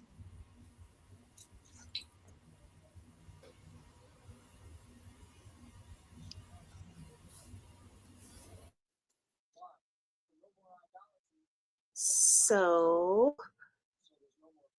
I will continue with the video. If Mhm. people take the exercise out of this, that could be a really good exercise. Just go look at the fruits of the spirit in Yeah. Galatians chapter 5: love, joy, peace, patience, kindness, gentleness, self-control. And it's like, okay, are those evident? Not perfectly, Mhm. but are there patterns of evidence? Yeah. The other thing I was going to say with all this is, when Jenny and I were dating, you really are looking for a character, not. I want to keep stressing this because some of what we're talking about almost sounds like that perfect. We're describing like this perfect person. We're not. Mhm. When Jenny and I were dating, it came to the point where I knew enough about her character to where I knew she loved God. She was seeking His kingdom. She was humble, and she wanted Jesus. I mean, like, that's enough. Mhm. And why I say that is because she's not perfect. But if she's humble, she'll admit it when she's not. Yep. And I'd seen enough of that. Mhm. And if she's humble, her heart is soft to God, convicting her and changing Yes, her. that's my point. Yeah. Is if that's what I want to know. Yeah. It's not if you're gonna not mess up or Yeah. no. And by the way, I mean, like, I've made a mess of things in our relationship, certainly more than she ever has. But I always knew I would come back, and like that's what she was looking for in me too. Like, Mhm. does he say sorry? Mhm. Does he come back? So that's what we're talking about. It's Mhm. it's not perfection. You're not looking for, someone who's like, oh, they never sin. That's not what we're talking about. We're talking about the Spirit. We're talking about humility. We're talking about, they just remind you of the kind of person who's being made more and more to the image of Jesus Christ. You can work with that. You can work with that. So what I'm hearing is like, hey, not perfection, and then qualities that obviously are the fruits of the Spirit, but qualities that God can work with to continue to transform that person to His likeness, and also help you as their spouse hopefully be transformed by them too. Yeah, because the meaning of marriage, going back to that, is not your personal happiness and fulfillment. That Yeah. is 100% that's definitely a cultural idea of marriage, which is why people get out, because they're not, quote unquote, happy anymore. Yeah. That's fine. That's a cultural vision of marriage. That's really lame and very shallow. The Mhm. biblical vision of marriage is so much more rich in depth. The biblical vision of marriage is that we get married to pursue Christ's holiness. That's what it says in Ephesians chapter 5 or chapter 6. Where's the marriage? You guys remember? I think it's chapter 5. And we are holy. And so that means there's friction. There is repentance. Yep. There is saying so. And that's the work of it. Mhm. That's the work of it, is I have to give up of myself in order to be more fully aligned with Jenny at times. Like, that's the work of it. I have to Mhm. humble myself and all that. That's the meaning of marriage, Mhm. is for Christ to do a work in me. Mhm. So That people give up because it's hard. It doesn't feel good. For like, marriage Yeah, will holiness is hard work. reveal. It sandpaper. will reveal your Mm. sin. It will reveal Yep. your selfishness. It will reveal all those things. And so, but that's the point. Like, God's using your marriage to make you more like Him, and Yep. that's sanctification. And that's, again, what you just said. Like, that's He's making you more holy. And so that's the whole point. That's the And He's point. doing that because He wants to use you for His kingdom purposes. If that's not happening, you be used when you're not being sanctified, when you're not growing and being closer to Him. Yeah, that's the whole point. Let's do the inverse of that now. So we talked about some green flags, red flags. Hey, stop, evaluate. I'd say one thing is if they're crossing your boundaries that you've set up, and we could talk about that in a bunch of different ways, but just physical boundaries that if you've made those clear, which you should, and hopefully you have, I would say to girls, if a guy is constantly ignoring those boundaries and crossing those boundaries, then he's being selfish, and he's putting himself before you and before God and the way that God calls us to live. And so he's probably not ready to be in a relationship. And then guys, if a girl is constantly throwing herself at you sexually, she's likely trying to fill a void that only God can fill. And there's a lot of insecurity there. And there's probably a lot there. And again, she's not ready to be in a relationship. So pay attention to those things. And hopefully you can have a conversation where you are both on the same page. And then I'm not saying you might not slip up and you might not fail, because it's probably going to happen. But then it's okay, what are we going to do? What things are we going to set in place so that we don't continue to fail? Who are we going to take this to so we have accountability and all of that? The thing about, sexuality and dating and why that is important at the end of the day, and I know this is not a podcast on sex, on a biblical ethic of sex, but it does play in here. The only relationship, maybe I say this, the only container strong enough to hold the power of sexual intimacy, which it doesn't matter how hard we try to casualize, to make up a word, sex.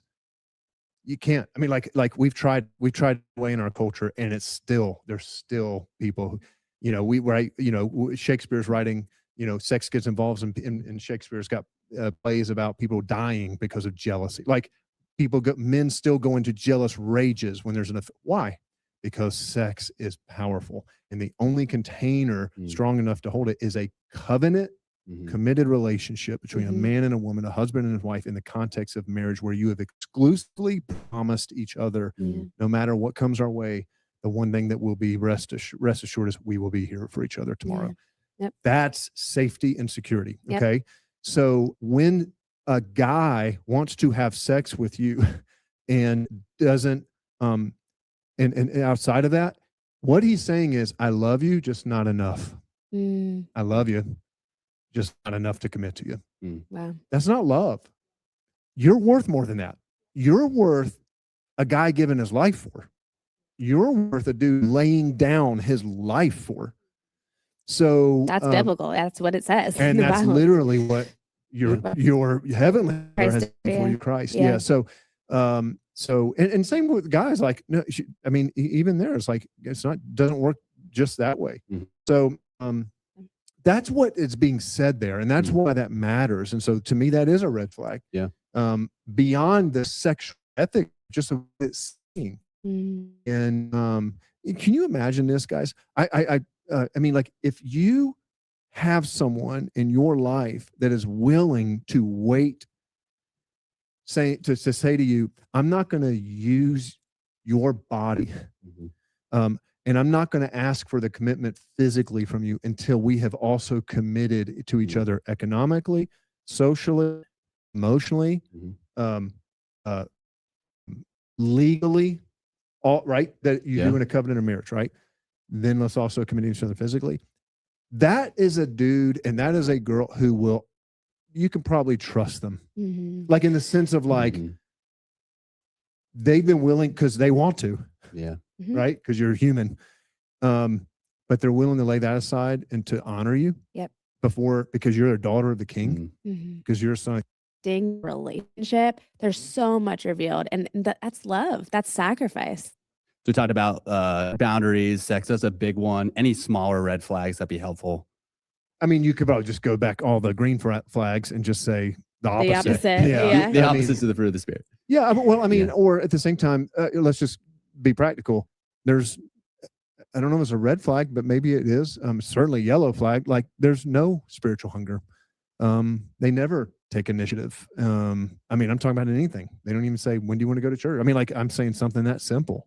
I feel like watch that too, though, because I feel like you can see a tiny little something, like they come to church with their family on the weekends, and then you like take that and run with it. And it's like, oh, well, I can tell that in the relationship, I would be the spiritual leader, but I can change them. I can make them become the spiritual. Oh, man. Like, so just watch that. Like, who are you to think that you can change them? And you don't want that. You just opened up a really good sort of angle to this. And it's just kind of helped give me actually some clarity on a red flag. When Jenny and I, we were actually at the point of being engaged. Okay. So we had been dating for, I don't know how long, 18 months, a year and a half. And we had this moment where we were hitting some struggles. That's a good thing to do, by the way, like to hit some struggles while you're still dating. People are like, I know some people are like, we never fought. And I'm like, red flag. Yeah. Honestly, there's one couple somebody's that stuffing said that. something. They got divorced. I remember they were divorced 2 years in. Yeah. And it's like, well, anyways, Yeah. that's another story. So there's this moment though with Jenny where she was dealing with something and I was dealing with something. And what I kept trying to do was change her. I wouldn't have said it like that because I'm way more spiritual than. Okay, I wanted to stop it there because I was like, yay, they mentioned a yellow flag a little bit, but it makes me think about there was something Pastor Sean had mentioned when with his first wife, and I want to say she did, she's deceased, so he had became a widow. So, but with first wife, I remember him telling us how he had went to counseling or went to it was something to another couple's house, and how they never argued. They never argued, never any of that. And then sadly come to find out, and he actually thought that something was wrong with them because they did have arguments. And I think he said they might have been had one on the way there. But sadly come to find out that they no longer were together anymore. So it just made me think about that, how a lot of times when it's like, wow, I've never seen him or her upset, I've never this, I've never that, and because we see that, it's like that could make us like, oh, but thank God if you've seen those things, because nobody you're fooling yourself if you think that you're like never going to get upset, never going to maybe experience the different things that as humans we do experience. And as much as possible, if you experience something, it's like, okay, wow, so that's how they react when they are angry. Excuse me, that's how they react when they are whatever we can put there. And that's good because you want to see that. Because if you marry that person and you start doing life together with that person, you're going to experience that and some. So I thought that was I just wanted to pinpoint that. Can I say something real quick? He had mentioned about, I guess when someone, two people have found each other, when he mentioned about if he is willing to wait for you, as in coming together intimately, if he's willing to wait, again, maybe it's just me, but isn't that what we are supposed to do as believers? That, to me, that should not be a question. That should not be a question that you should have to ask. But unfortunately, I have heard professing Christians say how they're not waiting until marriage to be intimate. And I'm like, what has happened? What has happened to us as believers? Again, this is maybe I'm too naive or something, but I'm like, intimacy should not be a question that you should have to ask the person that you're going to marry. Oh, should we abstain or should we? That shouldn't even be a question, because we know that's something we are not supposed to partake of, for lack of a better way of saying it, until you are married. Why should that even be a question? But again, that's just me. Oh, no, sis, no, that was very, very good. And I think that's once again, I think that's part of, I don't know if that is a woman's thing. It's kind of almost like, I'm thinking like what you're saying, that's supposed to be there. that's not like this big like a big honor thing that, oh, he waited for me, or he didn't pressure me, or he didn't. Well, that he should be like that anyways. Kind of almost like giving kudos to a parent that is parenting. It's like, well, Right. you know, I mean, if you are a parent, you supposed to parent. So it's no extra. I mean, yes, we honor, parents and do all that, but I'm just saying, it's like, there shouldn't be no extra points because he waited,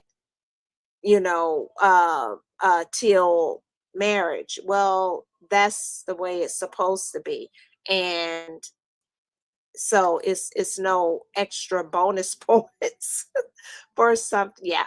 Yeah. No, that was good. Thank you for pointing that out. Yes.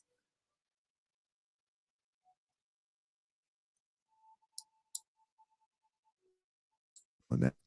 I would have said I'm trying to help her, I'm trying to support her, I'm trying to whatever, but it wasn't that. Like now, in hindsight, I can look back on it, my insecurities, and it was my honestly, like, control.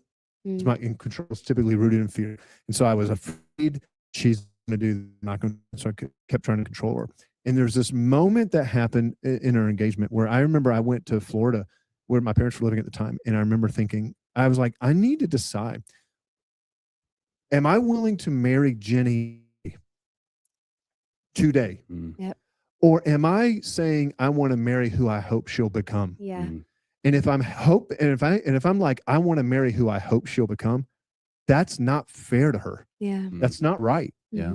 And I'm setting myself up for all sorts of misery Mhm. because there's no guarantee. The only thing I'm guaranteed is the only thing you're guaranteed is the person, again, they are who they are. Yep. And she had to decide the same for me. Mhm. Oh, I just had to stop there. I thought that was really good. I thought that was really, really good, that marrying the person of who they are right there and then. And if that person if there is something that you're thinking like, well, if they could this, or it could be that, it could be whatever the case may be, what I'm gathering, what he's saying, and I'm like, wow, then you don't need to do it. If not at that moment, if that person asks you to marry them and you're like, ooh, but I just want, that to change, or I just want that, then from what I'm gathering, what he's saying, you don't need to do it, because there is not a guarantee that they're going to change. And then, let's say if it's a woman doing all these different tactics and trying to this, that, to get them to change. And they're, that's, yeah, I could see that. And vice versa, um, if there's a woman and you're like, wow, let's say if I get with her, I could fatten her up. Like, I'll just say that, or, ooh, I could get her and get her into the gym and she can lose this kind of weight, or she could, start wearing whatever it is. If you're not okay with what that person is right then and there, then what I'm gathering and what, is that then don't do it, because it's not fair to each other, to the other person, like they're a project now, if, then yeah, I'll just leave it there. I thought that was really good. What was you going to say, Chris? No, just I would say the main thing that's going to take a hit is someone's expectations. You expect this person to be this, you expect that person to be that. They're having the same expectations of you. And I find the biggest hurts I've had is expected people to, respond or reciprocate love or whatever the case may be the same way I give it out. It's just not going to happen. It doesn't work that way. So that was just my thought. Like, when it's not fair to the other person, like you said. That's so good, Chris. That's bingo, target. And what he just said, and what you and Latanya both said too. Here we go again, right, Latanya? It reminds me of something else Pastor Sean said. When Pastor Sean would counsel engaged couples, he would always ask them, give them this exercise to like write down 10 things that you hate about the person. He says, yes, I tell them, write down 10 things you hate about them. And he says, and he would ask them, do you think you can live with this person with these 10 things you hate? And there was a particular couple he was counseling, and he asked the lady, could she live with him? I think it was one of them was the gaming. He would do a lot of gaming, and she hated that he, played so many games and didn't spend enough time with her. And so her expectation, was like, can you stay with him the way that he is now? And you know what? She couldn't. And she didn't get married to him. So when he said that too, and what you both said, it just reminded me of, the counseling that Pastor Sean would do. And it's like, if you cannot be with the person the way that they are now, then it's probably best that that's your red flag. So don't move forward in that relationship.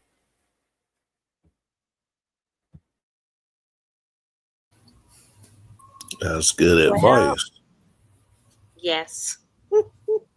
And just another quick point. I mean, if she's going to die on that hill just because the brother liked to game, what they don't realize is like gaming is a stress reliever. Like I know because I used to do it. Keyword used to.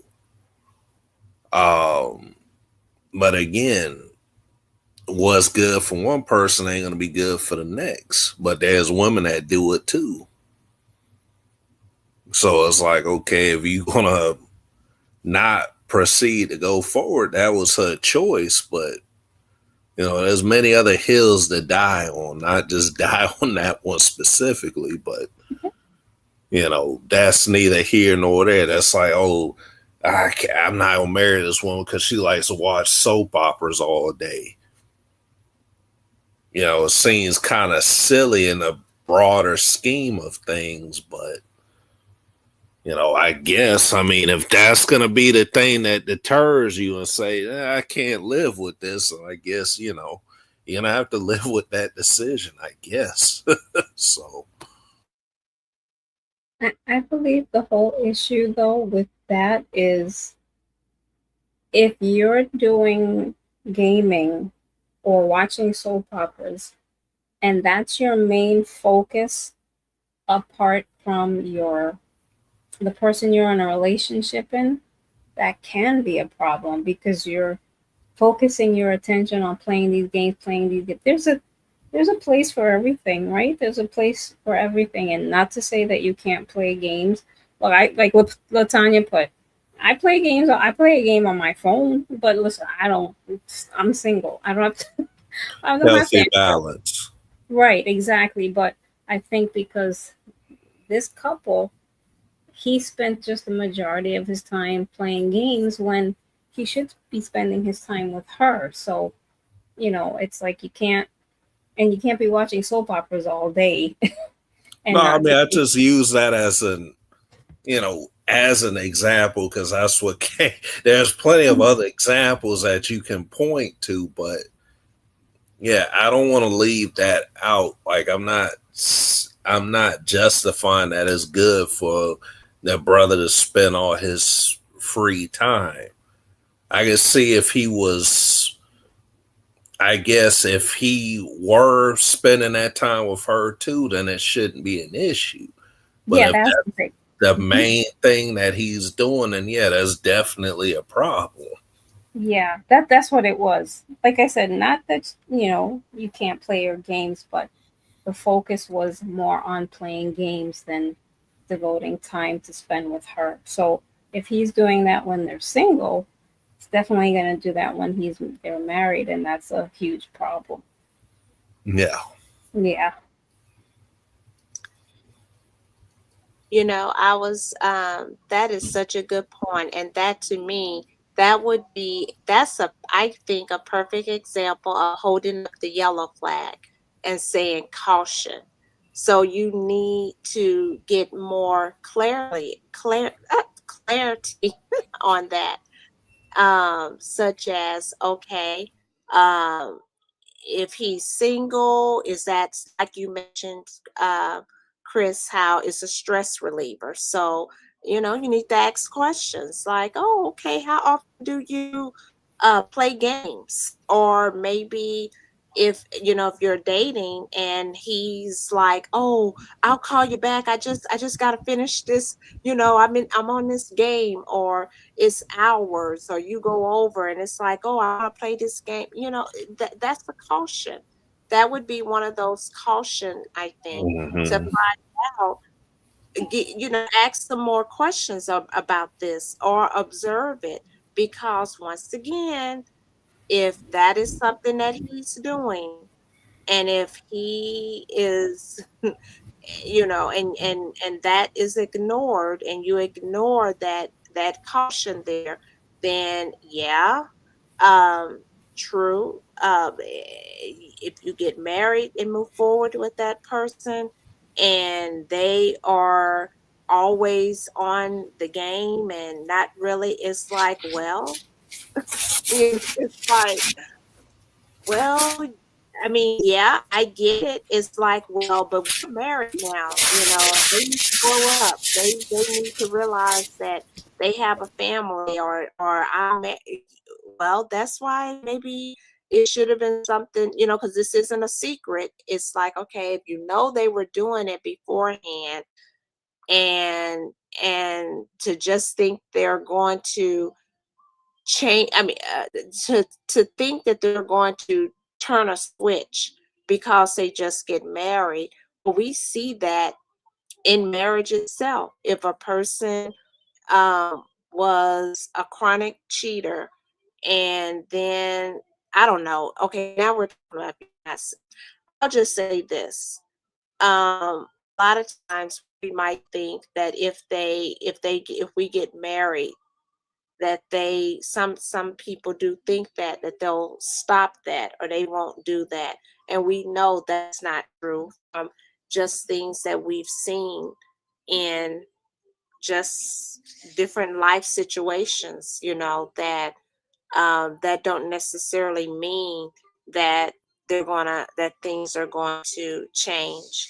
But I think that would be I think that is a good example of yellow caution, about the gaming thing, because, yeah.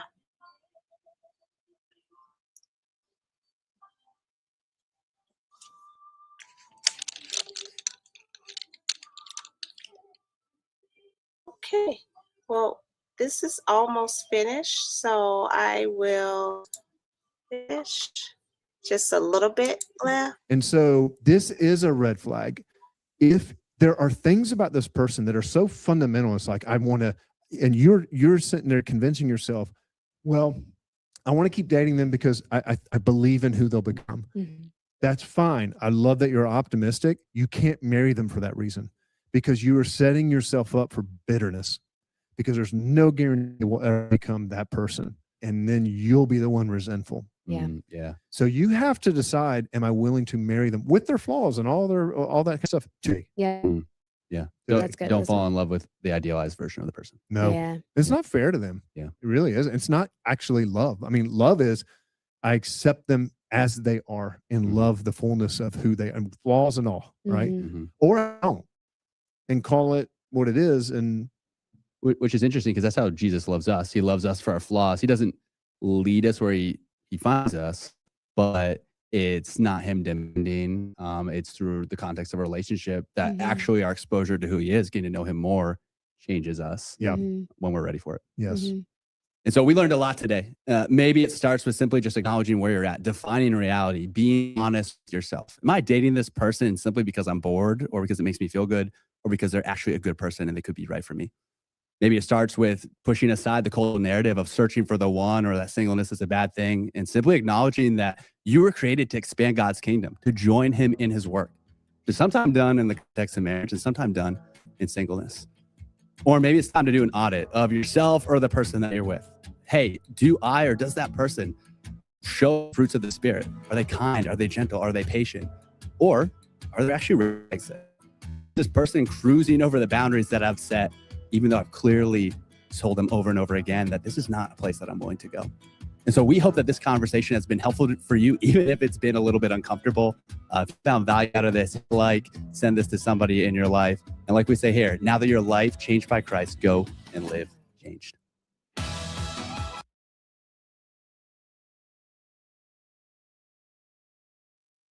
Nice video.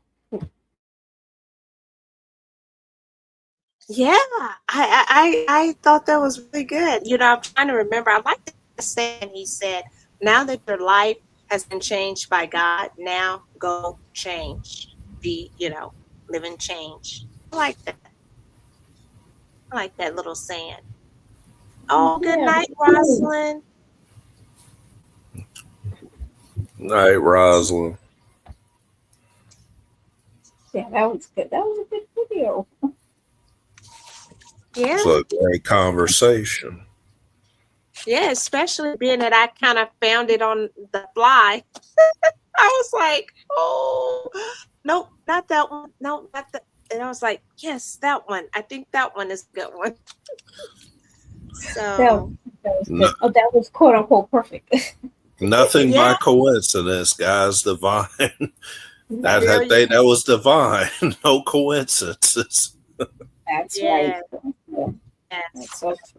So we talked about green, red flag, yellow, and green. Yellow is like that in between, and it's so interesting because it's so like that at a stoplight: red, yellow, and then green.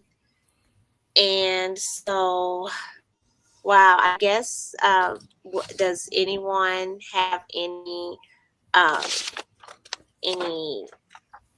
on any of these three wonderful colors, flags? There was a video that I was watching, and she was just talking about all the yellow flags. I found one thing she said kind of funny. She said, here's another yellow flag. She says, when a man does not cook for himself and he eats out all the time. I'm like, why is that a yellow flag? Maybe he cannot cook, or it's just easier for him to just buy food. I mean, I know women that do that too. Why is that a yellow flag? I don't know. Or the man can cook, and it's just very convenient because he has a lot of other things going on at that particular time in his life that he might not be able to, and possibly in a living situation that is not ideal for him in that moment in time, that he, chooses to go that route. Now, he would prefer to cook, but because of the season he finds himself in, that just seems to be the better option in that moment in time. Again, only speaking for myself, though. I am that person, so I'm speaking for myself and full transparency. But that's great. That is, I think you need to answer that lady on the video. Because when I heard that, I was like, how is that any colored flag? I mean, maybe I could understand. Maybe she's thinking, because I forgot what she said, why, but maybe her thought is, well, if he doesn't cook and he gets married, he's going to expect his wife to cook for him. But I don't know. Again, sometimes when you have male friends and, if they don't cook or whatever, it's because either they can't cook or, like Chris said, maybe they're just in a season in their life where they just can't do it right now. And, life doesn't afford them to do it at the moment. But I don't see that as a yellow flag. Nah. Nah. I don't think it's any flag. It's just, I know, right? It's just, I've shared this before, but my sister, like her, the way they like, I think kind of a good example. He doesn't like to wash dishes at all. Not saying that he hasn't, but this is a trade-off. He cooks. He went to school for that, and he is a excellent cook. And when he cooks, I mean, oh my gosh, and he uses all the pots and pans, and I mean, he can cook, and but he doesn't like doing dishes, so she does the dishes and he cooks. And she cooks too. I mean, she does do, cooking. And it's not that he's never washed dishes, but that's kind of like their trade-off. And so it's like if somebody knew that, or maybe like, oh, he don't cook, blah, blah, blah, but it works for them. And that's what they do. And so I was gonna also say, with the different like flags, if all you want, okay, let's see, what is this? If y'all wanted to know a man that use red flags on purpose to get relationships, I am that guy. Yes, I use. Wow. What? Oh, wow. Strategy, what? I'm sorry. Oh. Okay. Okay, I kind of got thrown off. That'll do it. When you throwing out red flags like that. Work, okay. Oh.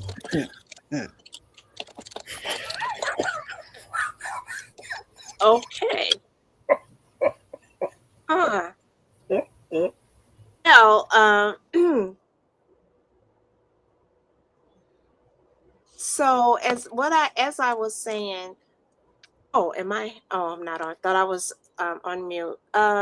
So as I was saying, the different flags, the different ones, what one person, for them, it may be like, oh no, I couldn't put up with that. And I think that's very, we all know that we're all different of what we like and etc. Now I'm not saying that in the sense that there are some very obvious ones, like one that I just think about, like if he's hitting you or if you are hitting the guy, that there's no way to get around that. There's just certain things that you just can't get around. That is a red flag every day. That doesn't change. But so I hope that, I guess what I would say with this is that these different red, green, and yellow, I would just say that more so in the yellow part, the caution part, because if there is something that's in the red, for the most part, most people will just like, no. And then in the green part where it's like, oh wow, all these great things, but don't ignore the yellow. Just kind of that middle ground. And what does this person say? Serious, I have been using red flag before it works. I do not physical hit, but toxic behaviors on what? Mm-mm. That doesn't sound good at all. No, that's not. That's not Christ-like. But I don't know this gentleman. I don't know if he's a believer. So no. It's hard to tell tone through text, but that doesn't sound like it's positive at all. Mm-mm. No, that wouldn't sound like what a man following Christ would say. So that's like, yeah, no. No. Well, that could be a teachable moment for him. Brother, I It hope that you is are tough. following Christ, bro. If not, gotta find him. He's there. Don't reject the free gift of salvation that he offers. But I hope you're not trolling on this, because this is not a funny topic to be doing that on. Just my 2 cents as a man to man.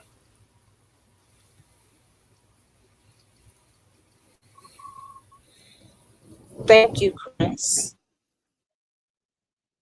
No, Yeah, that needed to be said. no, thank you.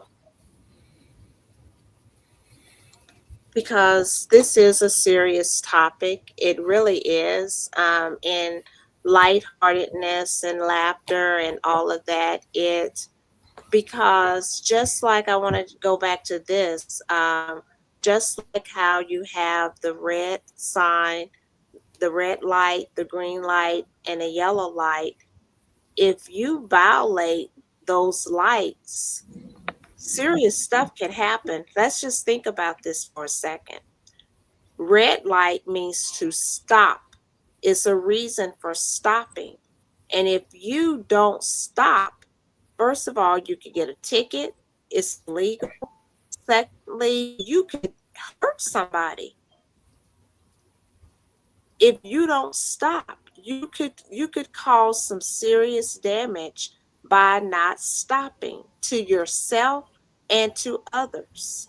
So let's bring this back to in a dating relationship. If you don't stop, you could end up really getting hurt in that relationship.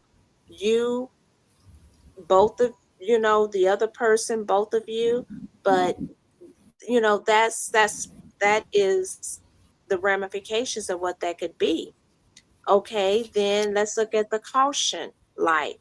The caution light is not saying you necessarily have to stop, but sometimes you do, but you need to look and you need to pay attention because, you need to be careful, and there's ramifications for not being cautious through the yellow light, and then you have the green light, and the green light, yes, it's a go, but I do think that you still, because there have been time when the green light has been green and I've went through. I mean, I'm sorry, the light turns green and I still kind of pause because somebody just ignored that yellow caution and was like, I'm gonna go for it. And I'm like, okay, but my thing says green, I can go. But you have to use wisdom, and you're like, okay, even though you're like, okay, that person just ran, whatever. And I got the green light to go. I'm not. I want to kind of pause so that person can go and go forth. So it just made me think about all those things too. So I want to always try to be a person that I don't know it all and I never will know it all, and I want to have a teachable spirit and learn and to like, and then there are things that I do know, and it's like, okay, Latanya, um, just really just with myself, kind of like what the lady said on that discussion, where she was like, deep down, you really, really know. And I think there's some truth to that. I'm just said I respect y'all religion, but I have no religion. But I believe in God. And in dating, there are no rules. So y'all can use me as a teaching moment. I am the bad boy. It is what it is. Did you see that, Chris? I did. I definitely saw that. No, I am not sure I'm being real. Yes, you are the God man. You are the good man. I am the bad boy. Well, there's no good man but God, bro. But again, you're aware that there is a God. You just choose not to, I guess, serve the same God I serve. But there's consequences. You make a choice. It sounds like you might have already made that. I hope not, but this isn't about being a bad boy.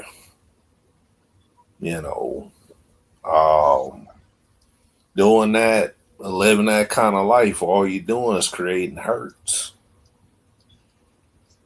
That's all it's doing, creating hurts and leaving a trail of mess. And whether you believe it or not, when you come to the end of life, my God says that you're going to end up coming to the judgment seat. And you're going to be held accountable for what you've done in this life. How many relationships ended in hurt and all of that because you want to have a good time or whatever the case may be. But while you draw a breath, I would urge you, seek Christ while you can and repent. Above all things, repent. I'm going to tell you this. I ain't judging you because I'm not a perfect man, but I'm not a bad boy either. So that's my advice to you and suggesting to you from one man to another.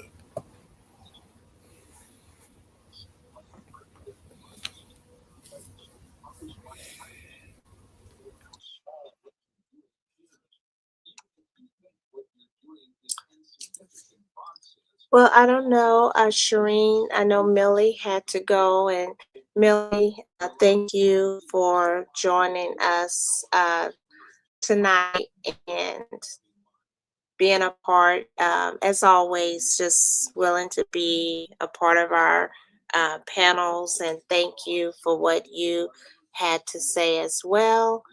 And I want to say thank you, Chris, for coming on and being here with us and the male voice to the discussion. Thank you so much. Well, thank you for having me on. It's been a while, and it actually, it worked out that I could come on this time. So I'm like, let me come on tonight and be part of the panel. It was a good discussion for sure. Yes, thank you. Shireen? Yes, thank you, Chris. Yeah, it was really great to have you on. And like we mentioned earlier, it's no coincidence.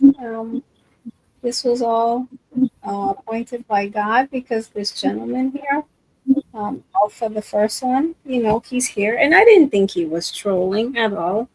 I think he was just sharing what it is that he does. And, grateful that Chris was there, that he could speak with him, because sometimes that's what you need. You don't need women sometimes to address men. It needs to be men to address other men. Not saying we can't talk with him, but sometimes it's just better when a gentleman addresses another gentleman. Mm-hmm. And even his last comment, I had to chuckle because at first I was like, huh? because he says he can accept all of that because there is no string attached. And I'm like, wait, are you talking about the channel? That's what I thought at first. That's funny. Yeah. No pun Yeah. intended. Right. I just thought that was funny. But yeah, Chris, thank you for, just sharing a little bit of the gospel with him, and I mean, I pray it resonates with him. I mean, again, think it not strange that examples come on. And maybe he needed to hear that. I don't know. Because I don't think he would have just randomly came on like, I'm just going to come in here because you guys, maybe God directed him to come there to hear whatever the Lord had for me to say in that moment. Because I ain't know what to say. I'm sitting there reading and I'm like, okay, I know what I could say, but I'm not going to say that. So Lord, just, take over my speech and whatever you want him to hear, just use me as a vessel so that he can hear that. And it always works out better that way when you just let God take control. Like, let me stay over here in the corner because I messed it up too. Let him do what he needs to do. So it always works out better that way. amen. That's a big amen. Yes. Amen. Amen. Well, I want to say also thank you everyone who joined in the chat. Thank you, Alpha. Okay, Alpha, the first one, for joining. Thank you, Rosalind. I know some have already have left, but thank you, Rosalind. Thank you, Anthony. Thank you, someone else, KLN. Thank you so Yes. much. Thank you. And I just want to make for sure. And then, of course, to those in the eye, thank you to all of you as well who have joined. Please like, share, and if you haven't subscribed to all of our channels, I want to just once again, if I want to just populate them again because it was a minute. Let me see. I will go here. Anthony's channel, Scattered Sheep Podcast. You could check his channel out. And then there is Chris, who was he's on the panel with us. He has a channel, and it's called Honest Talks. Honest Conversations with Chris. There you go. Thank you, Chris. Thank you. Of course. Yes. And then we have No Strings Attached, -2, and that is a co-channel with Shireen and Slave of Christ. No, it's Chloe and me. Chloe and me. Oh, that's right. Sorry. Oops. Yeah, Slave of Christ and Chloe and me. That's what it is. There you go. There you go. And they are faithfully every Wednesdays Tuesday and Thursdays at 8 p.m. Eastern time. There you go. There you go. Yes, every Tuesdays and Thursdays at 8 p.m. Eastern Standard Time. Yes. And then Shireen has her own channel. And I know I put it, where is it? It's okay. That's all right. Nope. I don't have to put that there. Nope. And No, then because Shireen, not much on there. I mean, I've been posting more Chloe than anything, so it's okay. okay. Well, Chloe's the star. She's a co-star. Yeah, she's the star. Yes, she is the star. Yes.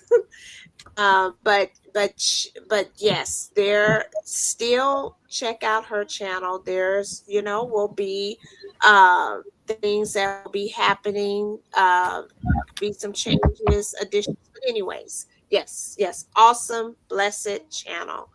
And so let me get out. Hi, Lisa. Okay. No. That's okay. Oh, Speaking of cats, Lily's right here next to me, laying here. She said, "Hey, ladies." Hi, Lily. hi, Lily. She's trying to stay warm. Aw. Is she? Oh, Cody's we on this downstairs. channel we have our fur babies and feathered babies. Yes. Mhm. Yes, we have our fur babies and feather babies. Hi, Lisa. Thank you so much for. Oh no apologies, no apologies. But we are ending. So thank you for coming on. And so I will let me get myself off the okay. Oops. Okay, there we go. So I hope everyone have a good night rest and a Sabbath tomorrow. Shabbat Shalom. Tomorrow. Shabbat Shalom. Yes. Hey. On tomorrow. And I will say until next time. Take care, everybody. Good night. Bye.